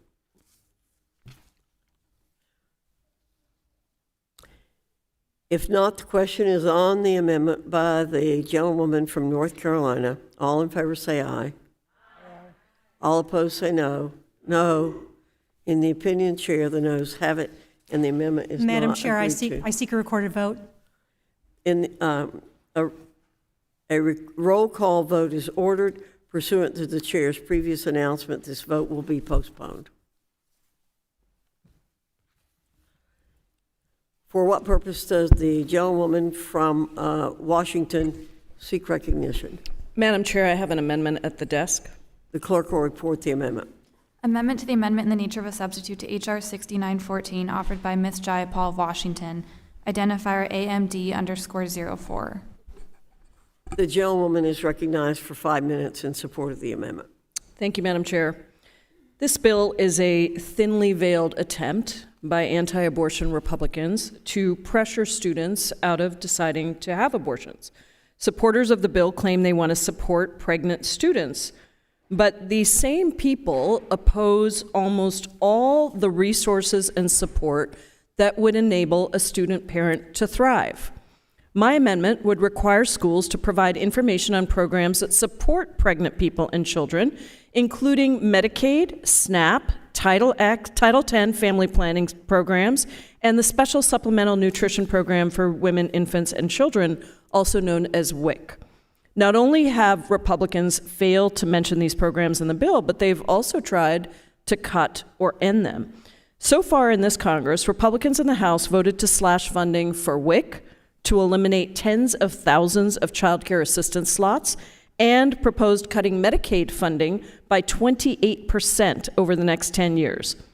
Anti-abortion supporters that are pushing this bill oppose expanding Medicaid to cover more people, which would decrease the financial stress of a pregnancy for students. Young people typically have the highest uninsurance rates, with 14% of college students uninsured in 2020. Without health coverage, care for childbirth costs an average of $18,865. Republicans pushing this bill also oppose universal child care, which would allow student parents and all parents to receive child care without paying an arm and a leg. In 2022, the average cost of child care in King County, in my district, was $21,119, and Seattle costs can reach $30,000 annually per child. Most college students don't have full-time jobs, meaning under the status quo, students' parents would find it nearly impossible to come up with an extra $30,000 a year. Finally, supporters of this anti-choice bill oppose sharing resources about access to reproductive and abortion care. They oppose the right of pregnant people to receive abortion care, even in the case that pregnancy causes a medical emergency. Just look at Amanda Zurowski is one of those people who was denied emergency abortion care. Because Texas has such strict bans on essential reproductive care, she was denied an abortion until she became septic. As a result, she may have lost her ability to have children in the future. So what would the information this bill requires to be shared with students look like? Because of Republican opposition, the list of resources required by this bill would not include a way for student parents to deal with huge childcare expenses. The list of resources would not have a solution to the immense medical bills that student parents could face. The list would not include information on nutrition assistance, and the list of resources would certainly not include information on how to access life-saving reproductive care in the event of a medically necessary abortion. In stark contrast, Democrats are working tirelessly to deliver the resources that student parents, and all parents, frankly, need while preserving a person's right not to become a parent. In the House-passed Build Back Better Act, Democrats crafted policy to ensure that every family can afford child care, that health insurance must include maternity and newborn care, and that allows states to expand Medicaid to provide coverage for postpartum people and their children. Democrats have also been working overtime to protect reproductive rights from Republican attacks by passing the Women's Health Protection Act through the House of Representatives, not just once, but multiple times. Rather than support students who decide to become parents by providing access to Medicaid, WIC, and SNAP, and enacting bold additional social programs to provide childcare and health care, while also respecting students' decision to have or not have an abortion, this bill aims to pressure students out of abortions. The bill's proponents provide pregnant students with the empty promise of support, while those same people stand in the way of the resources that students actually and truly need. My amendment would ensure that pregnant students are aware of crucial social programs that can ease the burden of healthcare and food costs and truly support them.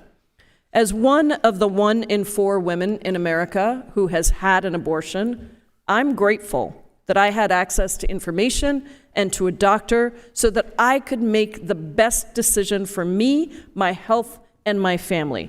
I cannot imagine denying that same information to anyone, especially to our young people. I urge my colleagues to vote yes on my amendment. I yield back. Does anyone seek recognition on the amendment? Now, I will recognize myself for 5 minutes. I oppose the amendment. We are here today to advance the Pregnant Students' Rights Act, which ensures that colleges and universities provide information about the rights and accommodations a college can directly offer a mother as she navigates pregnancy and parenting her child. The bill already requires institutions to provide information about the resources available in the community. Colleges and universities are responsible for what happens in the classroom and in guiding a student's education pathway.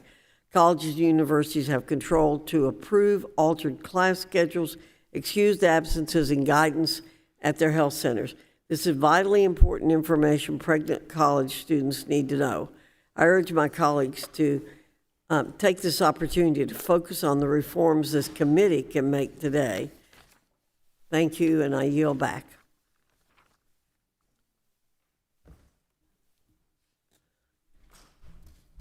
Mr. Scott, you're recognized for 5 minutes. Thank you. I move to strike the last word in support of this amendment and agree that if the committee wants to fully support pregnant and parenting students, guiding them to helpful programs and supports would be a good first step. I'd also like to point out the efficacy and success of the programs listed in the amendment, such as Medicaid and WIC. And while claiming to support pregnant students, in reality, the underlying bill does not provide pregnant students with any new rights, does not provide students with any additional services that might help them, like child care, affordable family housing, nutrition, or financial aid. It does not provide students with greater access to family or medical leave from school or ensure that they can keep their scholarships. So I thank the gentlewoman for the amendment, urge my colleagues to support it, and yield back. Thank you. Ms. Hayes, for what purpose do you seek recognition?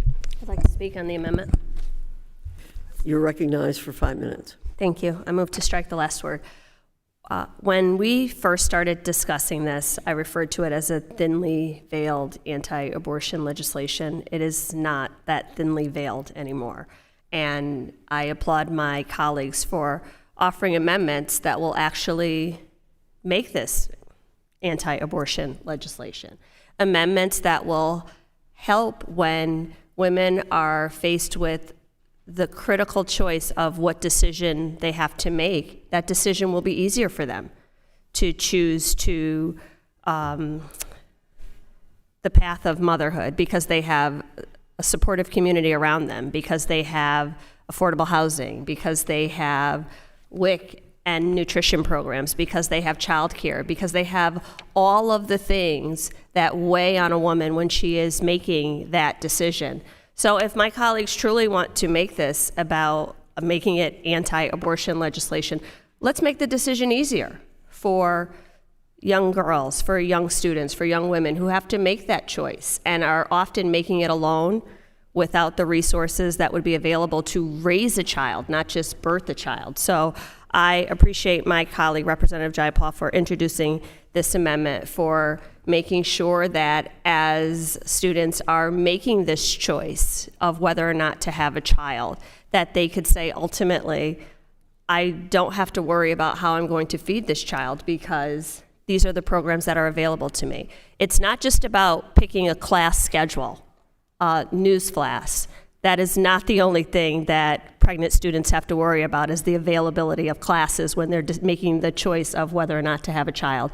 So if we truly want to strengthen this legislation, let's provide all the resources to not just have a child, but to raise a child. Let's put some of those programs back in place that we were able to get passed as Democrats in the American Rescue Plan. Let's put the child tax credit and child care resources back in place so that these young girls who are making the choices of what to do academically will also have all of the resources to raise their children. So again, we have a tremendous opportunity to make this legislation even better if we truly care about offering choice to young women to choose to have a child, to also give them the resources to raise that child.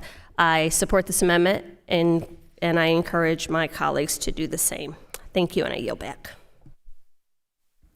Does anyone else seek recognition on the amendment? Ms. Leisure Fernandez? You're recognized for 5 minutes. Thank you. I move to strike the last word. You're recognized for 5 minutes. So I thank Representative Jayapal for this amendment because precisely what we heard from my colleague Representative Hayes, it is important that we make sure that our students on our college campuses have full information about the resources available to them. What we are seeing right now with this bill itself is that extreme Republicans, they want women to stay in the dark. They do not want women, whether they are on college campuses, in our rural communities, or our suburban areas, to know what is available to them. They do not want them to know that they have full access to reproductive health care, that they have full access to an abortion if that is what they choose. This bill would shut that off. When you read this bill, you are incensed by both the findings of Congress and then the one-sided nature of the bill. And this amendment that my wonderful esteemed colleague has brought is aimed to bring a little light into that darkness that extreme Republicans want to keep women in. They want to prevent women students from having informed choice about what to do with their pregnancies. They want to dictate from Congress what students should know about that health care. We need to keep Congress out of women's doctors' offices. We need to keep Congress out of the decisions that women must make in consultation with their own faith, their own doctors, their own loved ones. And that is a bit of what we are fighting today. So I am in favor of keeping Congress out of these decisions that women deserve to make, whether it is on campuses in rural areas or in suburbia. I am in favor of this amendment, which would bring some light to this area. I urge my colleagues to vote yes on this amendment. I urge my colleagues to defeat this bill. With that, I yield back. Does anyone else seek recognition on the amendment? If not, the question is on the amendment by the gentlewoman from Connecticut. All in favor, say aye. Pardon me, the gentlewoman from Washington. Aye. No. All in favor say no. No. In the opinion of the chair, the noes have it, and the amendment is not agreed to. Madam Chair, I ask for a recorded vote. Ms. Jayapal asks for a recorded vote. Pursuant to the chair's previous announcement, this vote will be postponed. Oops, that's okay. For what purpose does the gentlewoman from Michigan seek recognition? Madam Chair, I have an amendment at the desk. The clerk will report the amendment.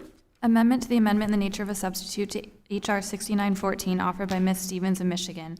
Identifier AMD_05. The gentlewoman from Michigan is recognized for 5 minutes in support of the amendment. Thank you, Madam Chair. My amendment makes clear that this bill will not prevent institutions of higher education from disseminating information on resources, including available rights, protections, and accommodations under Title IX regarding pregnancy and pregnancy-related conditions, including miscarriage. We are talking about access to information for college students, for pregnant college students. 75 to 80% of miscarriages occur in the first 12 weeks of a pregnancy.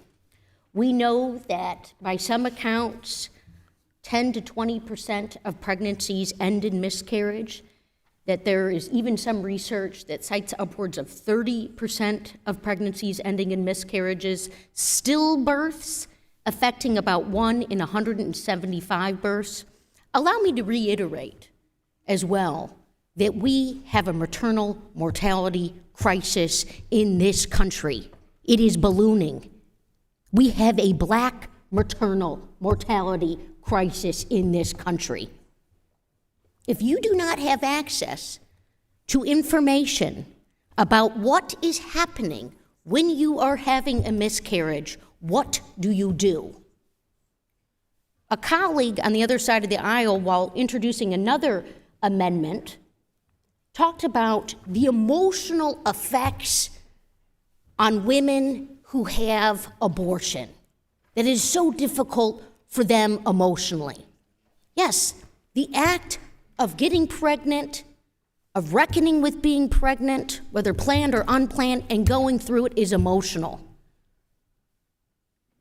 My colleague might not recognize that that's called hormones. What happens to women while they are going through a miscarriage? Severe cramping, blood clotting, pain, urinary issues, dizziness, headaches.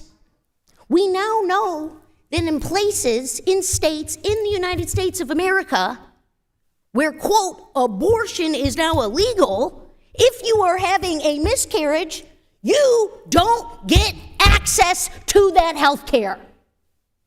That's happening. A woman in Ohio is sent home while she's having a miscarriage. Women in Texas bleeding out. I keep a file. People magazine talks about this stuff. Parents not able to grieve with a stillborn because of laws. We're talking about rights, and we're talking about access to information. So I'm quite curious and interested on if my amendment could be unanimously adopted for the Pregnant Student Rights Act. Because my goodness gracious, upwards of 30% potentially suffering miscarriage. Should you just be left to bleed out in your dorm room? Call home, maybe drop out for a semester? What about those Title IX protections that give you that time off, that give you that reason? Are you supposed to make a Facebook post, a social media post, that you got pregnant and you've got rights and my goodness gracious, hopefully I don't have a miscarriage? I have witnessed, as many, I believe, have witnessed the aftermath of a miscarriage. It is so painful to see a family member, to see a loved one, a dear friend go through something like that. So I really hope that my colleagues on the other side of the aisle who are talking about the emotional impacts of abortion will certainly join me in supporting this amendment for college students who might go through something of that nature. God forbid, a miscarriage. Thank you, Madam Chair, and I yield back. Does anyone else seek recognition on the amendment? Ms. Manning, you're recognized for 5 minutes. Thank you, Madam Chair. I rise in strong support of my colleague, Representative Stevens' amendment. We know that 1 in 4 pregnancies results in a miscarriage. That's right, 1 in 4 pregnancies. Some miscarriages happen early. Some miscarriages happen tragically later in a pregnancy. Some miscarriages are ectopic pregnancies, which can put a woman's life at risk. And just as every pregnancy puts incredible stress on a woman's body, a doctor in one of our recent hearings said that every pregnancy is a high-risk pregnancy. Every miscarriage can put a woman's health at risk if not handled properly. There is a lack of information about miscarriages, and because of the abortion bans that have been enacted in states across this country, abortion bans that are poorly considered, and as I said earlier, prove once again that politicians make poor doctors.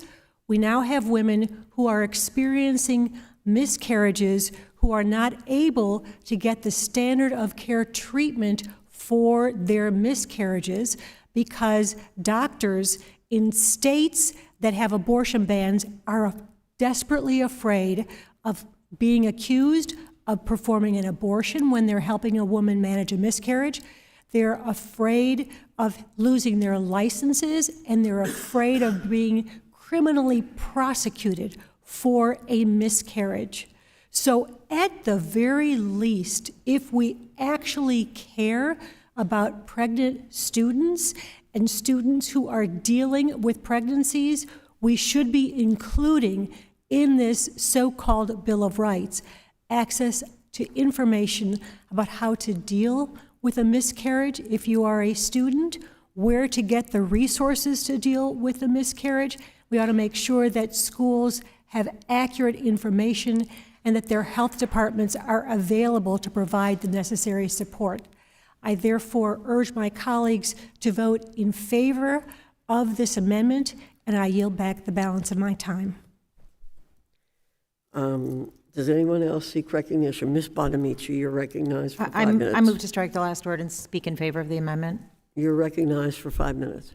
Thank you, Madam Chair and colleagues. I strongly support the amendment introduced by my colleague from Michigan, Representative Stevens. As I said in the introduction of my amendment earlier, which was to permit schools to share medically accurate and comprehensive information about abortion, and this additional amendment by Representative Stevens is consistent with that. Under Title IX currently, students who have abortions are protected from discrimination under Title IX, as I mentioned. And since 1975, regulations implementing Title IX have expressly prohibited discrimination against students on the basis of pregnancy and related medical conditions, which of course would include miscarriage. But we're in a different world now from 1975 post-obs, and there are, as we've heard in this debate today, increasingly concerning situations arising when women are having miscarriages and cannot get the care they need. So anything we can do to clarify that and to support students who are going through that incredibly difficult situation, let's include that as well. I still will oppose the underlying bill, but this is a good amendment to, in fact, improve the information available to students, and I yield back. Does anyone else seek recognition on the amendment from the gentlewoman from Michigan? Ms. Hayes, you're recognized for 5 minutes. Thank you. I move to strike the last word. You're recognized. I rise in support of this amendment. As I said at the beginning of this hearing, on its face, I am in favor of giving students access to information. But as I am hearing the amendments that are coming from my Republican colleagues, it is actually diminishing this bill and calling it out for what it is. So if we can include Democratic amendments that actually strengthen the legislation to make sure that as we are giving information, we are giving all the information, that we are making students aware of potential complications and what to do in those cases. Pregnancy is a scary time. It's something that comes with many joys, but also it is a medical journey. It's a medical experience, and many young women, students, will have to face this alone. So if we are talking about truly giving information, then we should give all the information.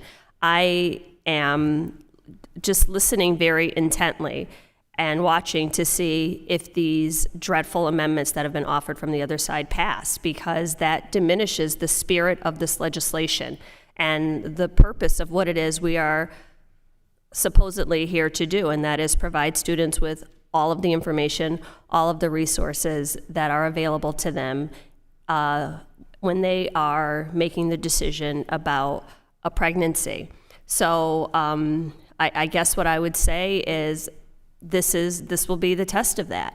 If my Republican colleagues truly want to provide students with all the information, then why would we stop at just information about birth? Why wouldn't we give all the information? That's what I've heard over and over. Students have the right. I mean, the title of the legislation is Students' Rights to Pregnancy Information.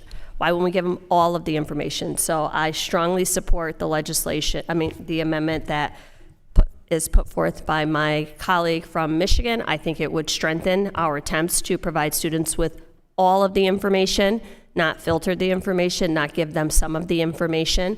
If this bill is as good as they say it is, then what are we afraid of? Why are we afraid of students having all of the information and making the most informed choices?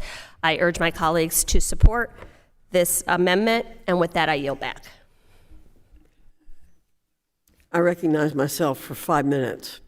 I oppose the amendment. As I've already stated, we're here to move forward an extremely pro-student, narrowly tailored bill. I must reiterate, this bill doesn't prevent colleges from distributing information, but the purpose of the Pregnant Students' Rights Act was to ensure that critical information is distributed that will help a pregnant mother make the class accommodations she needs and be connected to critical resources to support her baby. We've already heard from members today that the underlying bill is one we can all support. Thank you. I yield back.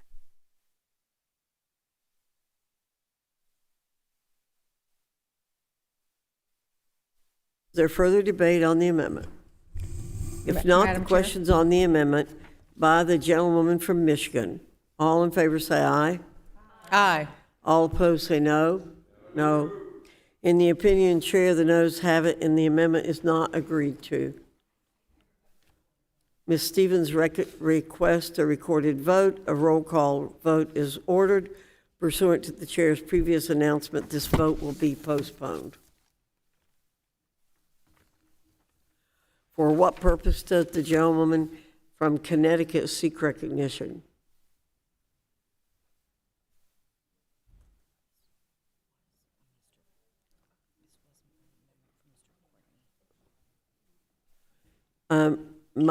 My understanding is that you will be offering an amendment originally proposed by Mr. Courtney. The clerk will report the amendment. Amendment to the amendment, the nature of a substitute to H.R. 6914, offered by Ms. Hayes of Connecticut, identifier COURTN_054. On this amendment, I will reserve a point of order. The gentlewoman is recognized for 5 minutes in support of the amendment. Thank you. In 2021, Congress secured an expanded child tax credit in the American Rescue Plan. The expanded child tax credit reached more than 61 million children and lifted 4 million out of poverty in 2021 alone. This legislation was championed by Congresswoman Rosa DeLauro from the state of Connecticut. The child tax credit is one of the most effective tools for supporting students who are pregnant or having children. Moreover, since the expanded child tax credit expired at the end of 2021, we have seen drastic increases in child poverty. The U.S. Census Bureau tracked a nearly 141% increase from 2021 to 2022. This amendment, which I am introducing on behalf of Representative Courtney, would add the American Family Act, originally introduced to Congress by our colleague from Connecticut, Rosa DeLauro. The American Family Act would increase the minimum child tax credit and make benefits payable monthly for all children under age 17. It would make the child tax credit fully refundable and would index the tax credit for inflation. Under the current structure, many pregnant students and students who are parents would not even receive the full child tax credit because they don't make enough money. By making the child tax credit fully refundable, a mother with no income or low income, which is likely for students who are finishing their schooling while raising a child, would still be eligible to receive the full credit. The current child tax credit only begins to phase in after a taxpayer has earned $2,500 of income and 15 cents for every dollar of additional income. Because the child tax credit is not fully refundable, about 24 million low-income children receive a smaller credit than middle-class families because their families' earnings are too low.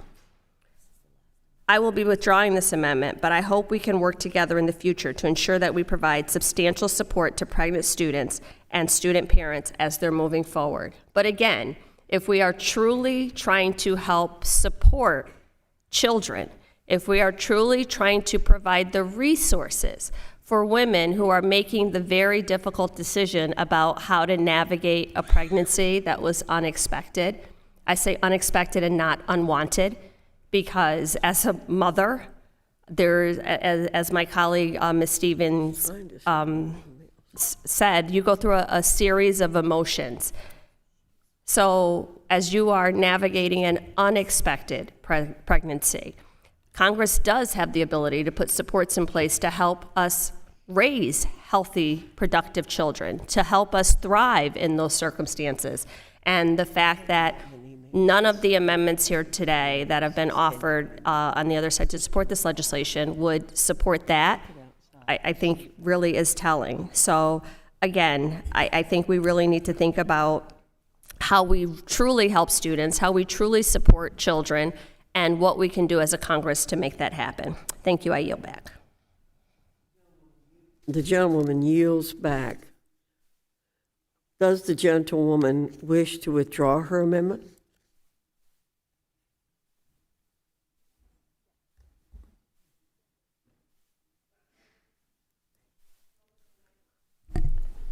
Yes, I will be withdrawing. I just think it's very important to have it on the record that the child tax credit is out there as an option for us. Is there further debate on the amendment? The gentlewoman withdraws the amendment.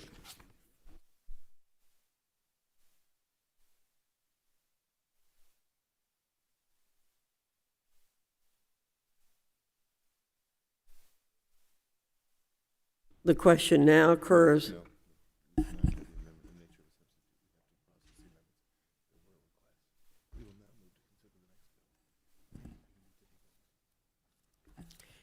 We will now move to consider the next bill.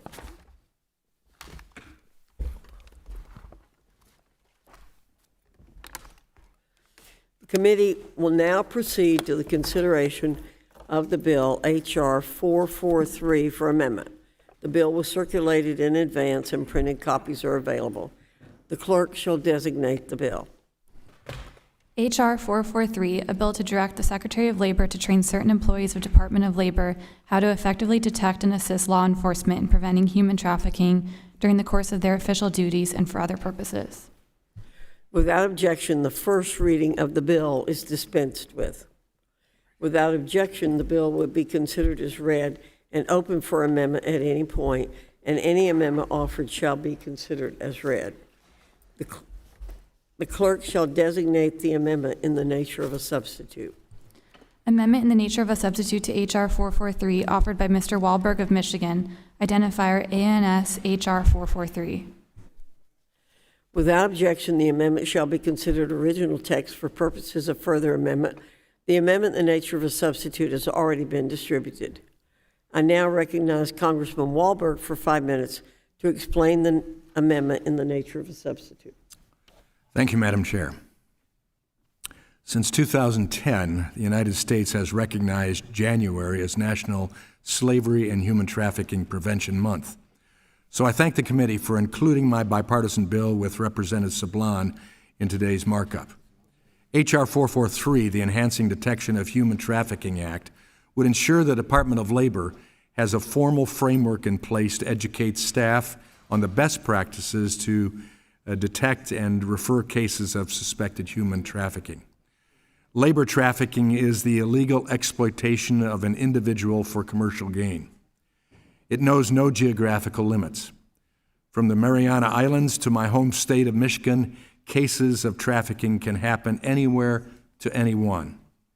Victims of labor trafficking can be young children, teenagers, or adult men and women.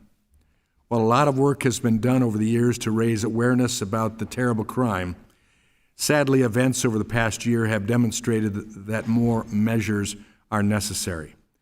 In April of last year, the New York Times reported on many children being trafficked and forced to work illegally in the United States following their release from federal custody to sponsors who were supposedly vetted by the federal government.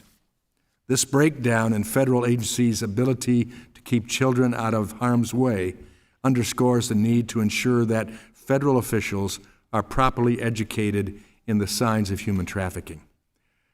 While I'm sure there is more work to be done at other federal agencies, this committee has jurisdiction over the Department of Labor, specifically Wage and Hour Division and Occupational Safety and Health Administration employees, through the course of inspecting workplace safety and labor law compliance within the United States. These employees often have a frontline opportunity to identify patterns of labor exploitation. Providing these employees with a proper education on how to detect and respond to the signs of human trafficking is an important part of the larger comprehensive effort to eradicate this unthinkable crime.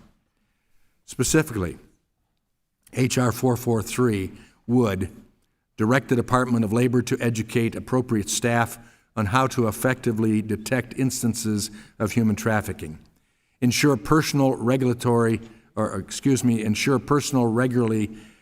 receive information on current trends and best practices, allow flexible education options, including in-class and virtual learning options, establish a clear course of action for referring suspected instances of human trafficking to law enforcement, and require a report to Congress on the implementation of the education and processes used by the department to measure and track its agencies and law enforcement responses to human trafficking. An earlier version of this bill passed the House unanimously in 2017. The updated text we are considering today incorporates technical assistance from the Department of Labor, and this amendment, in the nature of a substitute, makes other technical changes to the bill to improve clarity after receiving feedback from Legislative Counsel. I would like to especially thank my colleague Representative Sablan and his team for their strong partnership and advocacy on this bill throughout the years. One of the biggest obstacles we face in the fight against human trafficking awareness, H.R. 443 will ensure Department of Labor employees are equipped with the knowledge and the processes to catch traffickers and keep them from inflicting more harm on individuals. I urge adoption of this aims and passage by the committee. I yield back.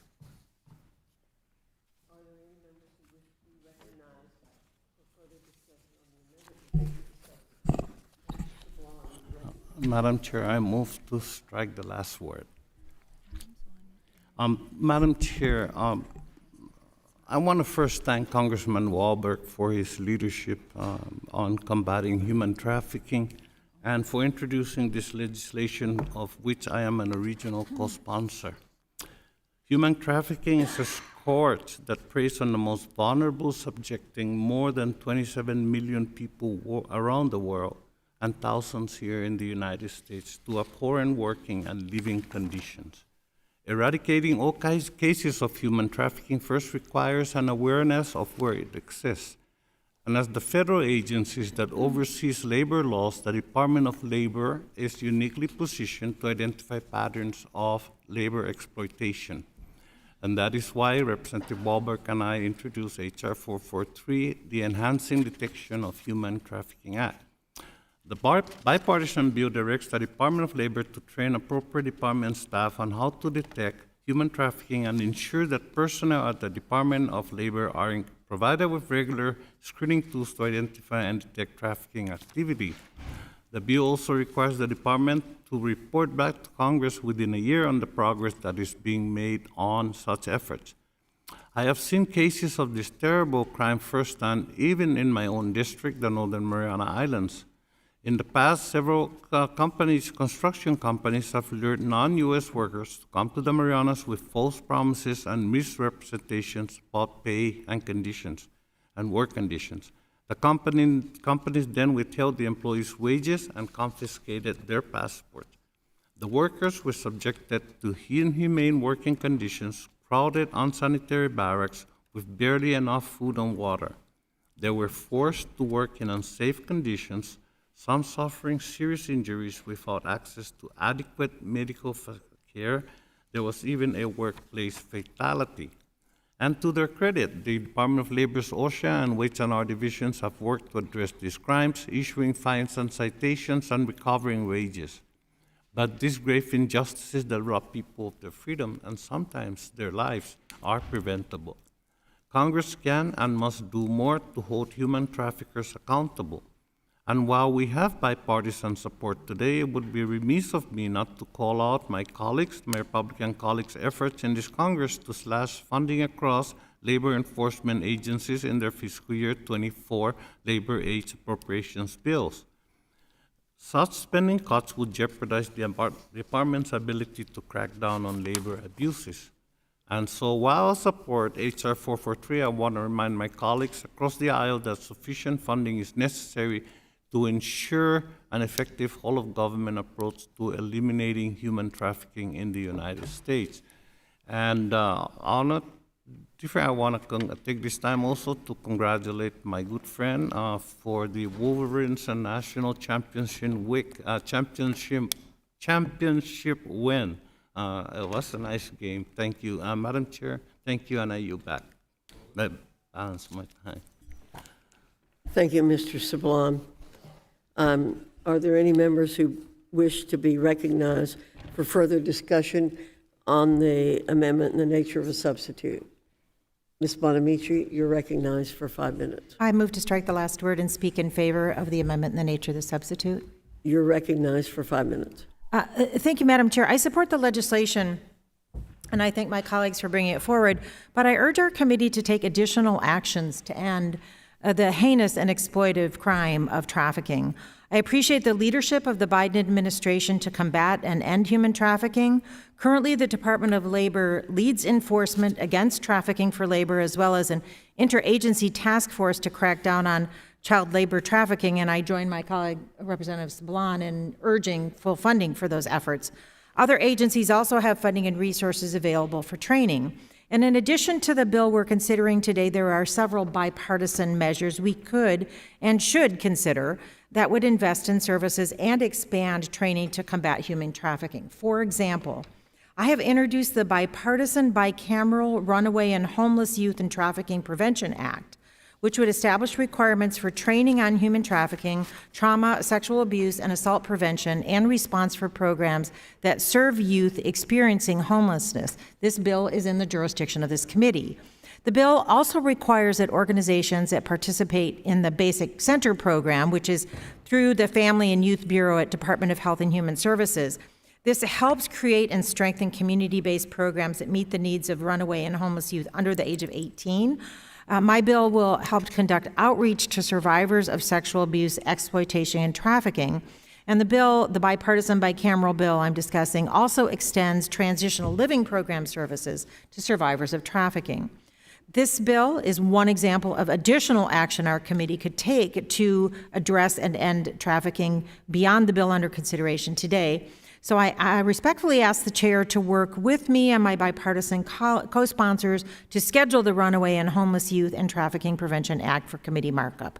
Again, I support this bill and look forward to working on the Runaway and Homeless Youth and Trafficking Prevention Act as well, and I yield back the balance of my time.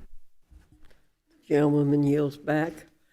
Are there any members who wish to be recognized for further discussion on the amendment in the nature of a substitute? Mr. Scott, you're recognized for 5 minutes. Thank you. Thank you, Madam Chair. I move to second last word. Madam Chair, at its core, this bill acknowledges the long understood truth that our Department of Labor plays a critical role in fighting human trafficking, forced labor, and child labor every day. The wage and hour inspectors, as it's been pointed out, are on the front lines. They are uniquely situated to identify suspect labor arrangements as they conduct interviews with business owners and employees and review personnel records. They already work closely with the Department of Justice, Department of Health and Human Services, and the Department of Homeland Security and other law enforcement partners to make referrals, receive referrals for investigation, and assist in restitution for victims. According to the most recent annual data from the Department of Justice, DOL's Wage and Labor Division made 9 referrals to federal, state, and local law enforcement agencies or task forces, made 2 referrals of H-visa cases to DOL's Office of Inspector General regarding allegations of human trafficking, and participated in over 100 task forces, work groups, and coalitions across the country with the main goal of combating human trafficking. The Department of Labor is already far beyond the need for training its staff in trafficking. What we really need is more more resources to protect children and other workers who are trafficked. One of the adjustments made in the NNS appears to task the Department of Labor with oversight that the Department that the Department of Justice is appropriately responding to cases it's referred related to the detection of human trafficking. But without additional funding, additional responsibility required out current activities of the workforce protection agencies. And regrettably, the bill does not offer any additional investment in these agencies. I'd remind our colleagues on the other side of the aisle that failing to adequately protect our nation's workers does not come without a cost.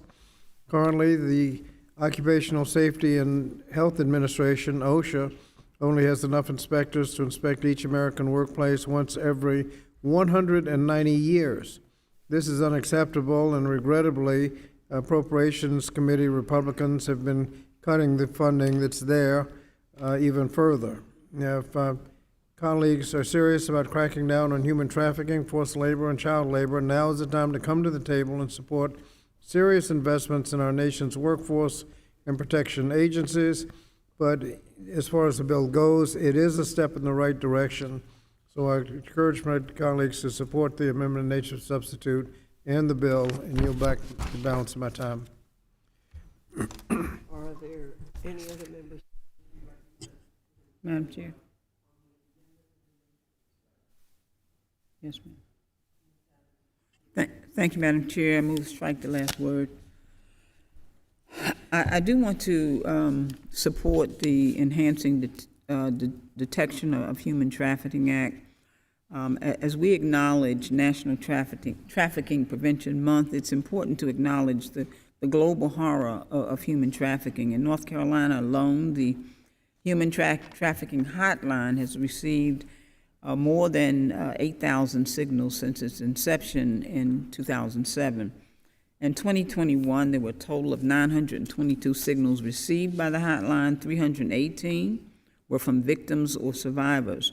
My home state of North Carolina is among the most affected states. Major interstate highways, a large and transient military population, numerous rural agricultural areas with a high demand for cheap labor, and increased gang activity all contribute to making our state a hotbed for human trafficking. Nationally, the Department of State estimates that there are 27.6 million victims of human trafficking worldwide. And these victims are preyed upon regardless of age, regardless of background or nationality. They're exploited, they're enslaved for the marginal profits of a few. And this is why ending human trafficking is a bipartisan issue, and it must be a priority. As members of Congress, we must stand up for justice and human dignity for those workers who are deceived by companies and individuals that use deceptive recruiting practices to lure victims. These victims experience low-paying jobs, unsafe working conditions. The Department of Labor has worked tirelessly to combat trafficking of persons within the United States and abroad by enforcing labor protections, assisting survivors, and monitoring trafficking internationally. Currently, to the most recent year for which DOJ provides data, DOL's Wage and Hour Division made 9 referrals to federal, state, and local law enforcement agencies or task forces regarding allegations of human trafficking, and participates in over 100 task forces, work groups, and coalitions across the country with the main goal of combating human trafficking. Forced child labor, which are labor schemes in which traffickers compel children to work, are one of many forms of trafficking. As of July, the Wage and Hour Division had more than 700 open child labor cases. Between October 2022 and the middle of July of 23, the Hour and Wage Division concluded 765 labor cases involving almost 4,500 children. This is a 44% increase in the number of children found in child labor violations for the same period a year before. So I do urge my colleagues to continue this fight by protecting our workers. And with that, Madam Chair, I yield back. Are there other members who wish to be recognized for further discussion on the amendment in the nature of a substitute?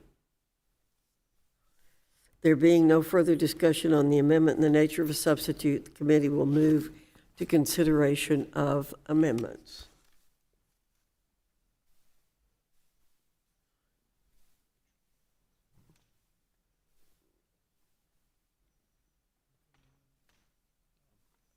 Give me the amendment. Ms. Adams, you're recognized. Thank you, Madam Chair. I do have an The amendment. clerk. Yeah. The clerk will report the amendment. Amendment to the amendment in the nature of a substitute to H.R. 443 offered by Ms. Adams of North Carolina. Identifier H.R. 443_PCA.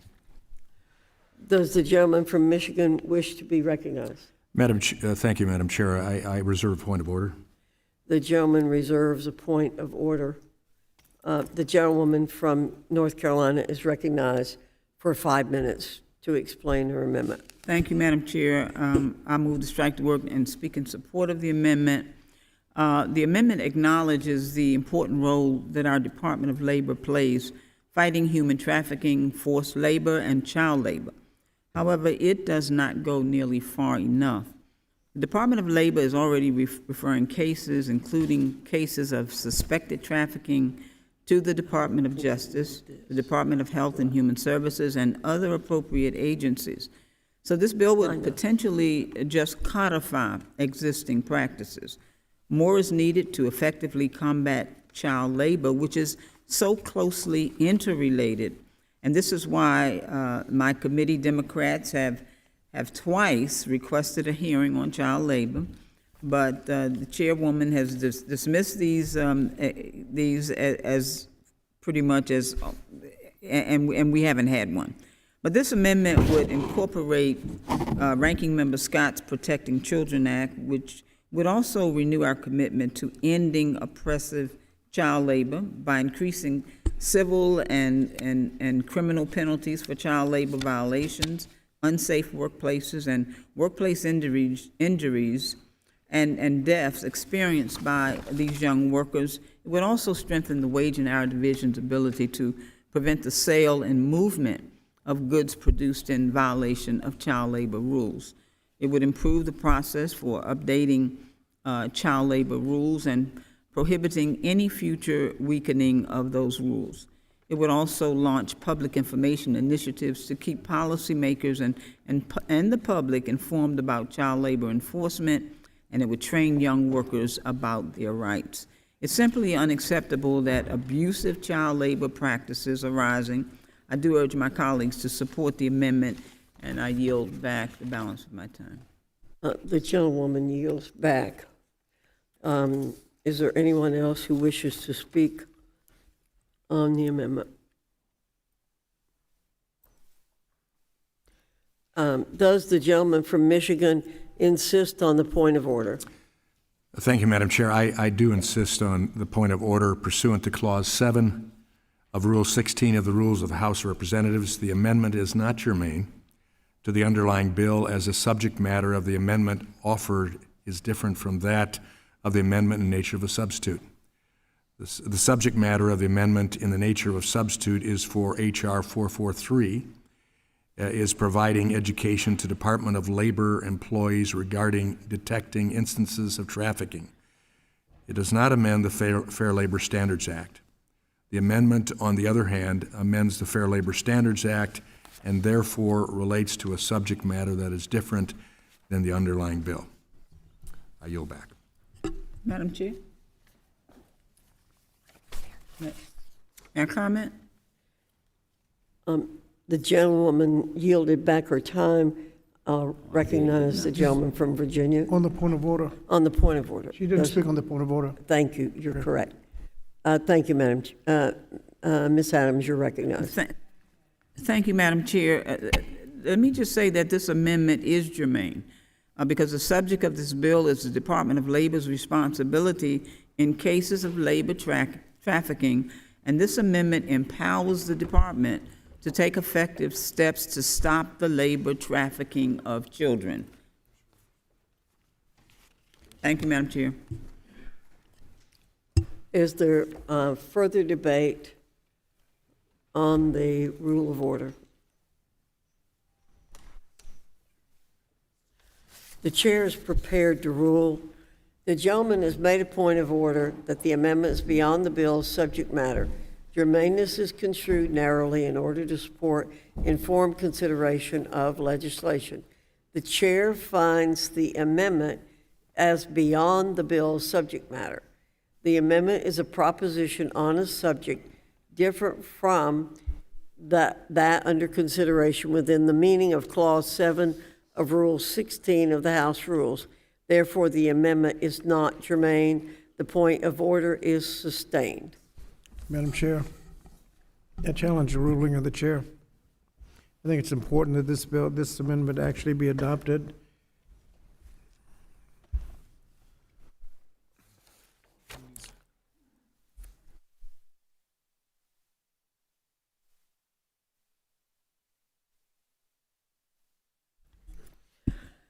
All right, the gentleman has challenged the ruling of the chair. All those in favor say aye. And the motion is, shall the ruling of the chair be sustained? The motion is, shall the ruling of the chair be sustained? The motion, one moment. The motion is on the appeal of the ruling of the chair. So you would be voting yes on the appeal. We're not going to move to table it. You guys are voting yes in support of your appeal of the chair. You can state it the way you want it. Usually, shall the ruling of the chair be sustained? Okay, I got it. Well, here, one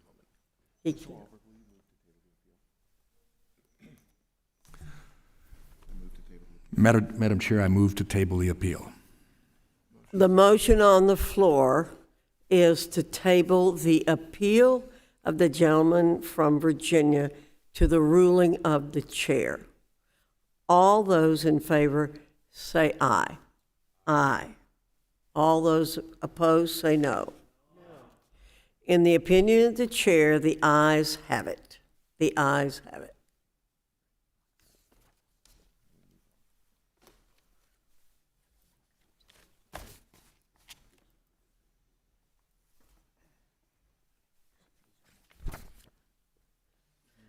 For what purpose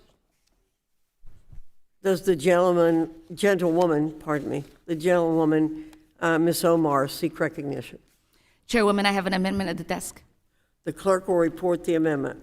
Amendment to the amendment in the nature of a substitute to H.R. 443 offered by Ms. Omar of Minnesota, identifier H.R. 443_WHD. The gentlewoman is recognized for 5 minutes in support of the amendment. Thank you, Chairwoman. While I intend to support this bill, I hope my Republican colleagues know that it falls short of substantial change. This legislation has no new funding for the proposed training and reporting requirements, most of which are already standard practice within DOL. And more importantly, it fails to address the root causes of trafficking in any meaningful way. Many of the most at risk of being trafficked are undocumented immigrants who are afraid of reporting their abuse because they might be deported if they do. The current mission of House Republicans is to make that harder for these victims by creating an even more punitive immigration system. How do we expect people to tell their stories to DOL investigators when there is no guarantee that they will be protected from retaliation from their employers? When employers threaten people with deportation, there is nothing wrong with setting up additional training to help people identify victims of trafficking. But what good does it do to identify victims if we cannot also protect them? We need to be having more serious, thoughtful discussions. Committee Republicans have not even held a hearing on child labor issues, even though child labor violations have increased by almost 400% over the last decade. We should be marking up more impactful bills, from enhancing supply chain accountability to strongly penalizing illegal labor practices. We should be guaranteeing protection from deportation for victims of trafficking, allowing them the freedom of speaking to investigators or law enforcement without fear. Given what is before us today, I do think that there are ways to strengthen this bill to be more responsive to victims' rights. That is why I am offering an amendment to incorporate best practices for ensuring protections for the rights of victims within the required training. This would include collaboration with state and local officials and community organizations. For example, let's take my home state of Minnesota and its safe harbor laws. Mirrors in over 30 other states which protect exploited children from criminal prosecution. Because we enacted these laws, state and local officials are well positioned to work with federal agencies to ensure that enforcement is done carefully and effectively within the protection of underage sex trafficking victims in mind.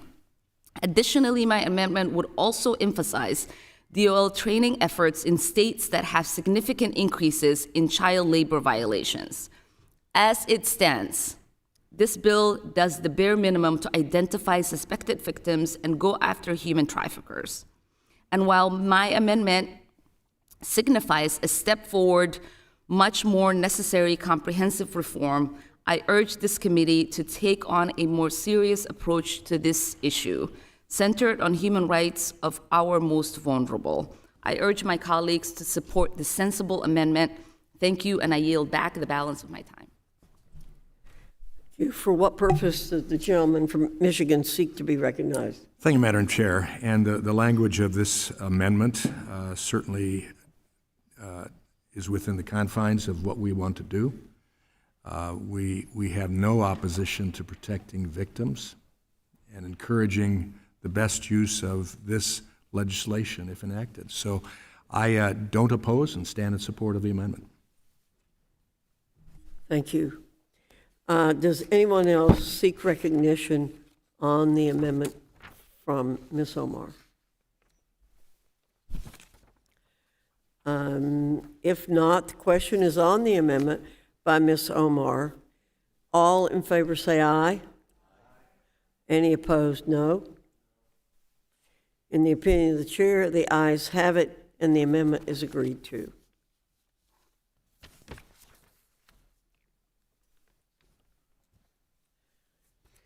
For what purpose does the gentleman from New Jersey seek recognition? I have an amendment at the desk. The clerk will report the amendment. Amendment to the amendment in the nature of a substitute to H.R. 443 offered by Mr. Norcross of New Jersey, identifier H.R. 443_LIC. The gentleman is recognized for 5 minutes in support of the amendment. Thank you, Madam Chair. I move to strike the last word and speak in support of this amendment.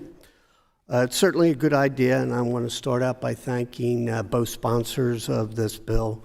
The idea of human trafficking in this day and age, in any day and age, is just revolting, and I'm glad that you're doing this.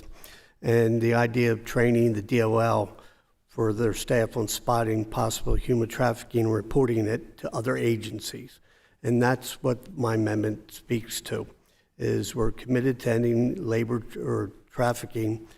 DOL needs to take a government as a whole approach to make sure that we all work in the same direction, no matter what level we are. So very simply, this talks about working together, that in the event that DOL refers a possible labor trafficking case to the appropriate authorities, including state, local businesses, and certainly professional licensing authority. And we know there are so many levels of government, and there are many ways to approach this. So the idea of adding the state and local businesses and professional licensing bodies, I think is critical to making sure that we take the approach that we go all possible places that we could have an impact.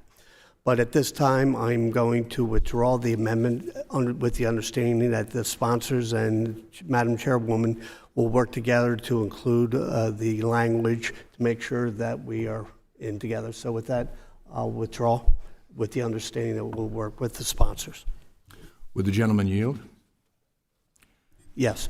I appreciate that, and I appreciate the intent that my colleague from New Jersey and my fellow Harley rider makes with this. We want to make sure that all effort is made to deal with this issue. We also want to make sure, as we've discussed about victims' rights, that we do it in a way that we don't cross boundaries and make it more difficult for Justice Department to deal with it. So I will make the commitment that we work together as this moves toward the floor of the House and we come to, I trust, an agreement in the process, and I'll do that in all good faith. Certainly appreciate it, and I yield back. The gentleman withdraws his amendment and yields back.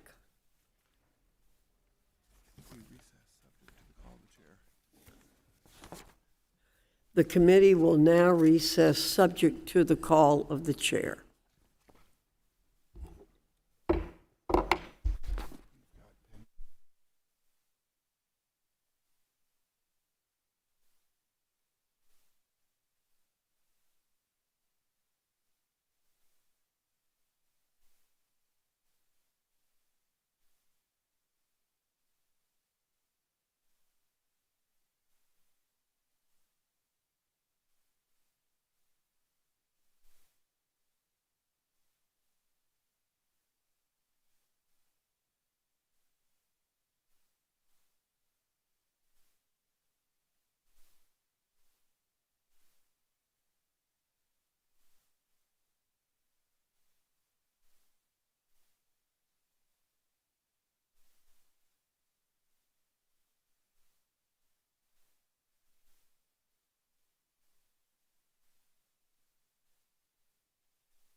I'm going. The committee will come to order. The unfinished business before the committee consists of the request for roll call votes. We'll now be voting on 6 amendments to the bill H.R. 6914. The first amendment is the amendment offered by Congresswoman Bonamici. The clerk will call the roll. Ms. Fox? No. Ms. Fox votes no. Mr. Wilson? No. Mr. Wilson votes no. Mr. Thompson? No. Mr. Thompson votes no. Mr. Wahlberg? No. Mr. Wahlberg votes no. Mr. Grothman? Mr. Grothman? Mr. Grothman votes no. Ms. Stefanik? Ms. Stefanik votes no. Mr. Allen? No. Mr. Allen votes no. Mr. Banks? Mr. Banks votes no. Mr. Comer? Mr. Smucker? Mr. Owens? Mr. Good? Mr. Good votes no. Ms. McLean? Ms. McLean votes no. Ms. Miller? Ms. Miller votes no. Ms. Steele? Ms. Steele votes no. Mr. Estes? Mr. Estes votes no. Ms. Lutlow? Mr. Kiley? Mr. Kiley votes no. Mr. Bean? Mr. Bean votes no. Mr. Burleson? Mr. Burleson votes no. Mr. Moran? Mr. Moran votes no. Mr. James? Ms. Chavez-DeReamer? Ms. Chavez-DeReamer votes no. Mr. Williams? Mr. Williams votes no. Ms. Houchin? Ms. Houchin votes no. Mr. Scott? Mr. Scott votes aye. Mr. Grijalva? Mr. Grijalva votes aye. Mr. Courtney? Mr. Courtney votes aye. Mr. Saban? Mr. Saban votes aye. Ms. Wilson? Ms. Bonamici? Ms. Bonamici votes aye. Mr. Takano? Mr. Takano votes aye. Ms. Adams? Ms. Adams votes aye. Mr. DeSaulnier? Mr. DeSaulnier votes aye. Mr. Norcross? Ms. Jayapal? Ms. Jayapal votes aye. Ms. Wild? Ms. McBath? Ms. Hayes? Ms. Hayes votes aye. Ms. Omar? Ms. Stevens? Ms. Ledger Fernandez? Ms. Ledger Fernandez votes aye. Ms. Manning? Mr. Mervan? Mr. Bowman?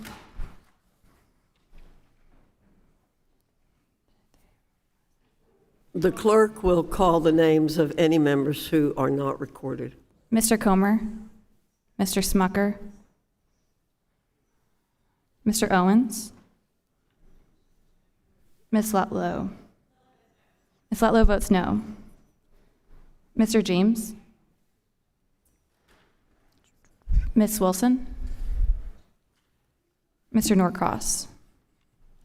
Ms. Wild? Ms. McBath? Ms. Omar? Ms. Stevens? Ms. Manning? Mr. Mervan?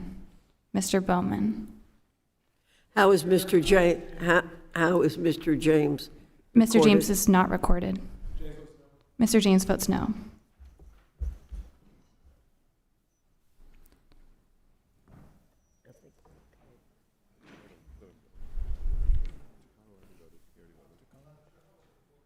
Mr. Takano is recorded as a yes.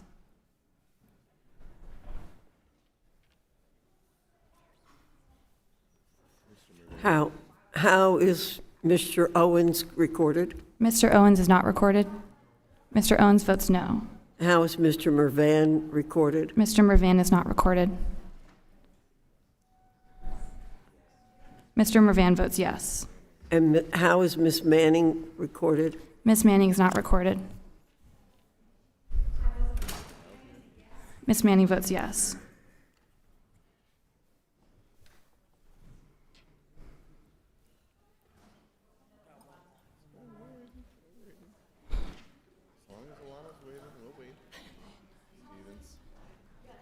How is Ms. Stevens and Mr. Norcross recorded? Ms. Stevens is not recorded. Ms. Stevens votes yes. Mr. Norcross is not recorded. Mr. Norcross votes yes.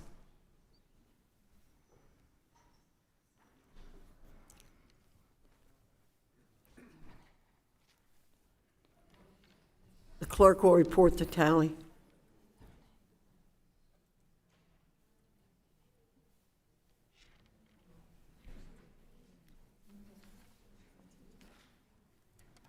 Madam Chair, on this vote, there were 23 noes and 15 yeas. Sorry. The amendment is not adopted. The next vote is on the amendment offered by Mr. Good. The clerk will call the roll. Ms. Fox? Yes. Ms. Fox votes yes. Mr. Wilson? Mr. Wilson votes yes. Mr. Thompson? Mr. Thompson votes yes. Mr. Wahlberg? Mr. Wahlberg votes yes. Mr. Grothman? Mr. Grothman votes yes. Ms. Stefanik? Ms. Stefanik votes yes. Mr. Allen? Mr. Allen votes yes. Mr. Banks? Mr. Banks votes yes. Mr. Comer? Mr. Smucker? Mr. Owens? Mr. Owens votes yes. Mr. Good? Mr. Good votes yes. Ms. McLean? Ms. McLean votes yes. Ms. Miller? Ms. Miller votes yes. Ms. Steele? Ms. Steele votes yes. Mr. Estes? Mr. Estes votes yes. Ms. Latlow? Ms. Latlow votes yes. Mr. Kiley? Mr. Kiley votes aye. Mr. Bean? Mr. Bean votes aye. Mr. Burleson? Mr. Burleson votes aye. Mr. Moran? Mr. Moran votes yes. Mr. James? Mr. James votes yes. Ms. Chavez-DeReamer? Ms. Chavez-DeReamer votes no. Mr. Williams? Mr. Williams votes yes. Ms. Houchin? Ms. Houchin votes yes. Mr. Scott? Mr. Scott votes no. Mr. Grijalva? Mr. Grijalva votes no. Mr. Courtney? Mr. Courtney votes no. Mr. Saban? Mr. Saban votes no. Ms. Wilson? Ms. Bonamici? Ms. Bonamici votes no. Mr. Decano? Mr. Decano votes no. Ms. Adams? Ms. Adams votes no. Mr. DeSaulnier? Mr. DeSaulnier votes no. Mr. Norcross? Mr. Norcross votes no. Ms. Jayapal? Ms. Jayapal votes no. Ms. Wild? Ms. McBath? Ms. Hayes? Ms. Hayes votes no. Ms. Omar? Ms. Omar votes no. Ms. Stevens? Ms. Stevens votes no. Ms. Ledger-Fernandez? Ms. Ledger-Fernandez votes no. Ms. Manning? Ms. Manning votes no. Mr. Mervan? Mr. Mervan votes no. Mr. Bowman? How is Mr. Smucker recorded? Mr. Smucker is not recorded.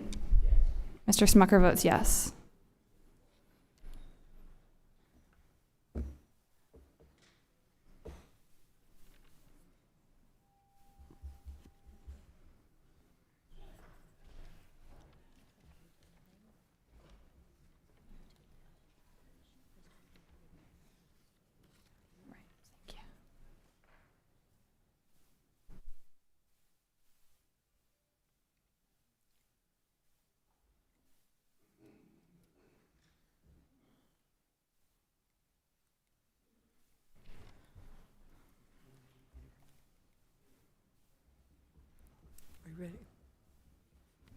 The clerk will report the tally. Madam Chair, on this vote, there were 23 yeas and 17 nays. The amendment is adopted.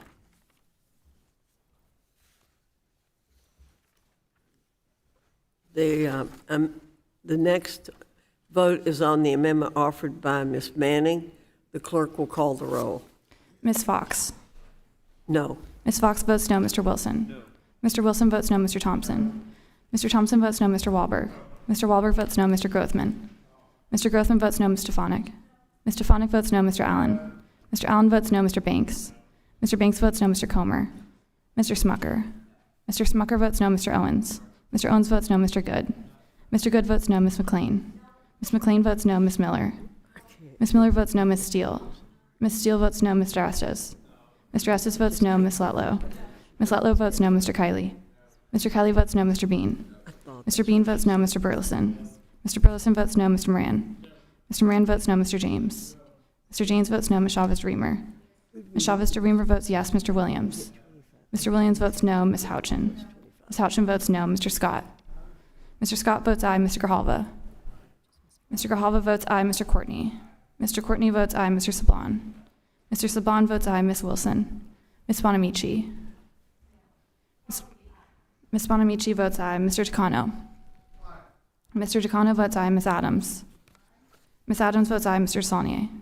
Mr. Saulnier votes aye. Mr. Norcross? Mr. Norcross votes aye. Ms. Jayapal? Ms. Jayapal votes aye. Ms. Wild? Ms. McBath? Ms. Hayes? Ms. Hayes votes aye. Ms. Omar? Ms. Omar votes aye. Ms. Stevens? Ms. Stevens votes aye. Ms. Ledger-Fernandez? Ms. Ledger-Fernandez votes yes. Ms. Manning? Ms. Manning votes aye. Mr. Mervan? Mr. Mervan votes yes. Mr. Bowman?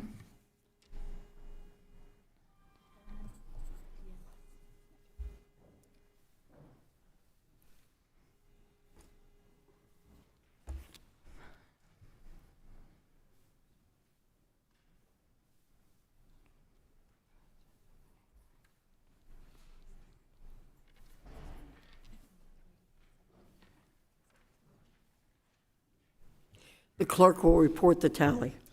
Madam Chair, on this vote, there were 17 yeas and 23 nays. The amendment is not adopted. The next vote is on the amendment offered by Ms. Jayapal. The clerk will call the roll. Ms. Fox? No. Ms. Fox votes no. Mr. Wilson? Mr. Wilson votes no. Mr. Thompson? Mr. Thompson votes no. Mr. Wahlberg? Mr. Wahlberg votes no. Mr. Grothman? Mr. Grothman votes no. Ms. Stefanik? Ms. Stefanik votes no. Mr. Allen? Mr. Allen votes no. Mr. Banks? Mr. Banks votes no. Mr. Comer? Mr. Smucker? Mr. Smucker votes no. Mr. Owens? Mr. Owens votes no. Mr. Good? Mr. Good votes no. Ms. McLean? Ms. McLean votes no. Ms. Miller? Ms. Miller votes no. Ms. Steele? Ms. Steele votes no. Mr. Estes? Mr. Estes votes no. Ms. Letlow? Ms. Letlow votes no. Mr. Kiley? Mr. Kiley votes no. Mr. Bean?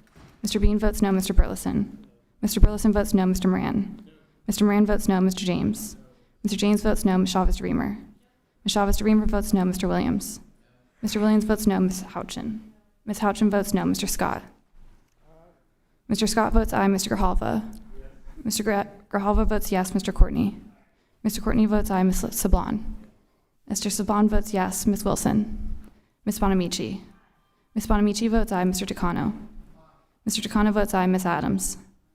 Ms. Adams votes aye. Mr. Desaulnier? Mr. Desaulnier votes aye. Mr. Norcross? Mr. Norcross votes aye. Ms. Jayapal? Ms. Jayapal votes aye. Ms. Wild? Ms. Wild votes aye. Ms. McBath? Ms. Hayes? Ms. Hayes votes aye. Ms. Omar? Ms. Omar votes aye. Ms. Stevens? Ms. Stevens votes aye. Ms. Ledger-Fernandez? Ms. Ledger-Fernandez votes yes. Ms. Manning? Ms. Manning votes yes. Ms. Manning votes aye. Mr. Mervan? Mr. Mervan votes aye. Mr. Bowman?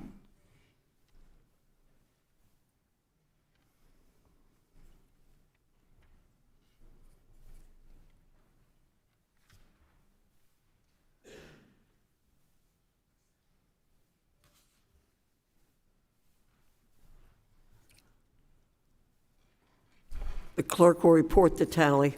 Madam Chair, on this vote, there were 17 yeas and 24 nays. The amendment is not adopted. The next vote is on the amendment offered by Congresswoman Stevens. The clerk will call the roll. Ms. Fox? No. Ms. Fox votes no. Mr. Wilson? No. Mr. Wilson votes no. Mr. Thompson? No. Mr. Thompson votes no. Mr. Wahlberg? Mr. Wahlberg votes no. Mr. Grothman? Mr. Grothman votes no. Ms. Stefanik? Ms. Stefanik votes no. Mr. Allen? Mr. Allen votes no. Mr. Banks? Mr. Banks votes no. Mr. Comer? Mr. Smucker? Mr. Smucker votes no. Mr. Owens? Mr. Owens votes no. Mr. Good? Mr. Good votes no. Ms. McLean? Ms. McLean votes no. Ms. Miller? Ms. Miller votes no. Ms. Steele? Ms. Steele votes no. Mr. Estes? Mr. Estes votes no. Ms. Letlow? Ms. Letlow votes no. Mr. Kiley? Mr. Kiley votes no. Mr. Bean? Mr. Bean votes no. Mr. Burleson? Mr. Burleson votes no. Mr. Moran? Mr. Moran votes no. Mr. James? Mr. James votes no. Ms. Chavez-DeReamer? Ms. Chavez-DeReamer votes no. Mr. Williams? Mr. Williams votes no. Ms. Houchin? Ms. Houchin votes no. Mr. Scott? Mr. Scott votes aye. Mr. Grijalva? Mr. Grijalva votes aye. Mr. Courtney? Mr. Courtney votes aye. Mr. Sablon? Mr. Sablon votes aye. Ms. Wilson? Ms. Bonamici? Ms. Bonamici votes aye. Mr. Takano? Mr. Takano votes aye. Ms. Adams? Ms. Adams votes aye. Mr. Saulnier? Mr. Saulnier votes aye. Mr. Norcross? Mr. Norcross votes aye. Ms. Jayapal? Ms. Jayapal votes aye. Ms. Wild? Ms. Wild votes aye. Ms. McBath? Ms. Hayes?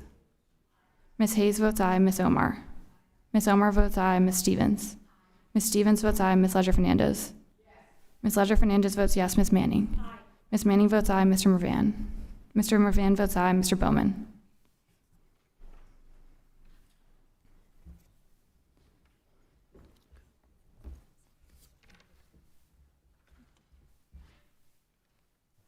The clerk will report the tally.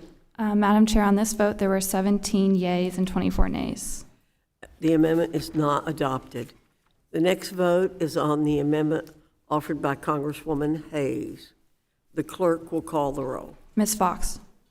No. Ms. Fox votes no. Mr. Wilson? I'm sorry. Point of order, Madam Chair. Did she withdraw that? Sorry. What do you say?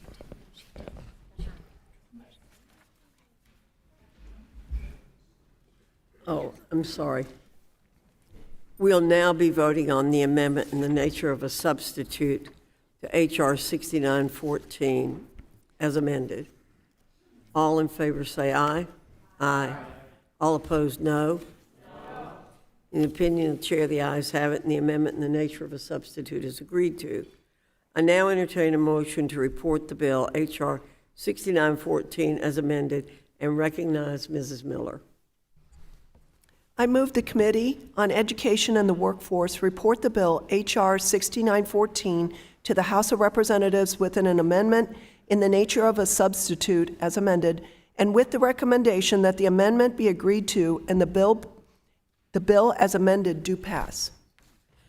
The question now occurs on reporting H.R. 6914 as amended to the House with a favorable recommendation. All in favor say aye. Aye. All opposed, no. In the opinion of the chair, the ayes have it, and the motion is agreed to. Mr. Scott requests a recorded vote. A recorded vote has been requested. The clerk will call the roll. Ms. Fox. Aye. Ms. Fox votes aye. Mr. Wilson. Aye. Mr. Wilson votes aye. Mr. Thompson. Aye. Mr. Thompson votes aye. Mr. Wahlberg. Mr. Wahlberg votes aye. Mr. Grothman. Aye. Mr. Grothman votes aye. Ms. Stefanik. Ms. Stefanik votes aye. Mr. Allen. Mr. Allen votes aye. Mr. Banks. Mr. Banks votes yes. Mr. Comer. Mr. Smucker. Mr. Smucker votes aye. Mr. Owens. Mr. Owens votes aye. Mr. Good. Mr. Good votes yes. Ms. McLean. Aye. Ms. McLean votes yes. Ms. Miller. Yes. Ms. Miller votes yes. Ms. Steele. Ms. Steele votes aye. Mr. Estes. Aye. Mr. Estes votes aye. Ms. Letlow. Ms. Letlow votes yes. Mr. Kiley. Mr. Kiley votes aye. Mr. Bean. Mr. Bean votes aye. Mr. Burleson. Mr. Burleson votes aye. Mr. Moran. Mr. Moran votes aye. Mr. James. Mr. James votes aye. Ms. Chavez-Dreamer. Mr. Chavez-Dreamer votes yes. Mr. Williams. Mr. Williams votes yes. Ms. Houchin. Ms. Houchin votes yes. Mr. Scott. Mr. Scott votes no. Mr. Grijalva. Mr. Grijalva votes no. Mr. Courtney. Mr. Courtney votes no. Mr. Sablon. Mr. Sablon votes no. Ms. Wilson. Ms. Bonamici. Ms. Bonamici votes no. Mr. Takano. Mr. Takano votes no. Ms. Adams. Ms. Adams votes no. Mr. Saulnier. Mr. Saulnier votes no. Mr. Norcross. Mr. Norcross votes no. Ms. Jayapal.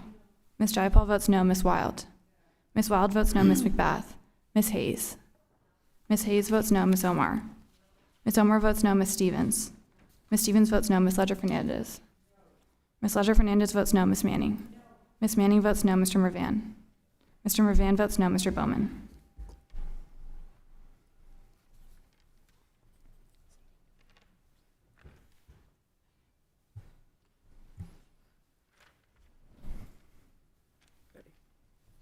The clerk will report the tally. Madam Chair, on this vote, there were 24 yeas and 17 nays. The ayes have it. The motion's agreed to. H.R. 6914 is ordered reported to the House of Representatives. The chair notes for the record that a quorum is present. I ask unanimous consent that staff be authorized to make necessary technical and conforming changes to the bill as amended. Without objection, so ordered. Pursuant to House Rule 11, Clause 2L, I give notice that all members have the requisite number of days to file supplemental, minority, additional, or dissenting views. Without objection, so ordered. I'll now entertain a motion by Mr. Wahlberg to report H.R. 443, and I recognize Mr. Wahlberg. Thank you, Madam Chair. I move the Committee on Education and the Workforce report the bill H.R. 443 to the House of Representatives with an amendment in the nature of a substitute as amended, and with the recommendation that the amendment be agreed to and the bill as amended do pass.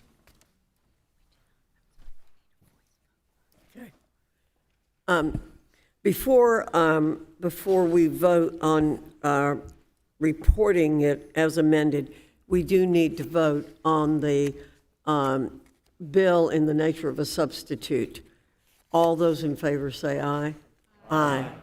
Any opposed? Thank you. The question now occurs on reporting H.R. 443 as amended to the House with a favorable recommendation. All in favor say aye. Aye. All opposed, no.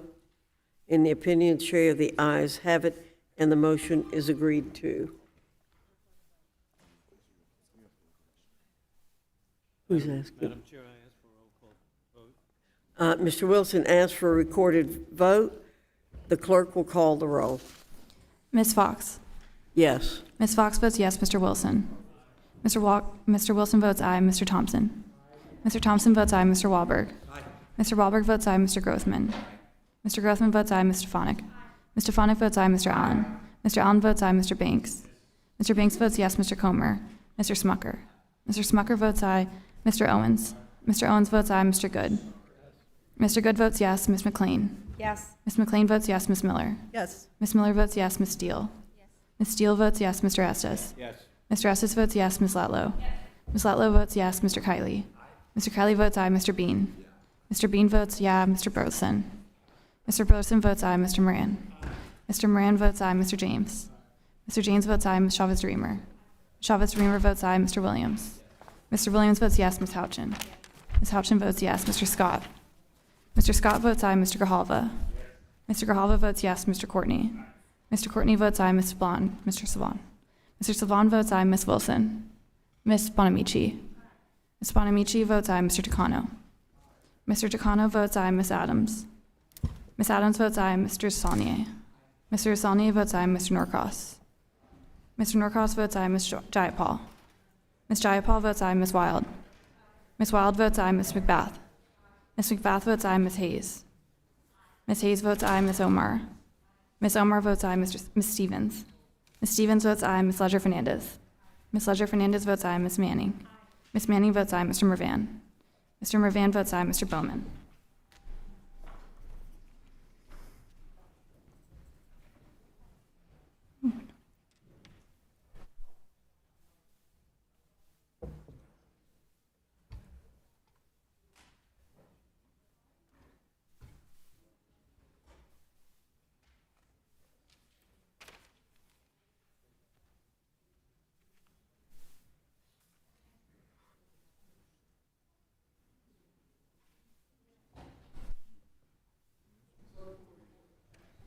The clerk will report the tally. Madam Chair, on this vote, there are 42 yeas and 0 nays. The ayes have it. The motion's agreed to. H.R. 443 is ordered reported to the House of Representatives. The chair notes for the record that a quorum is present.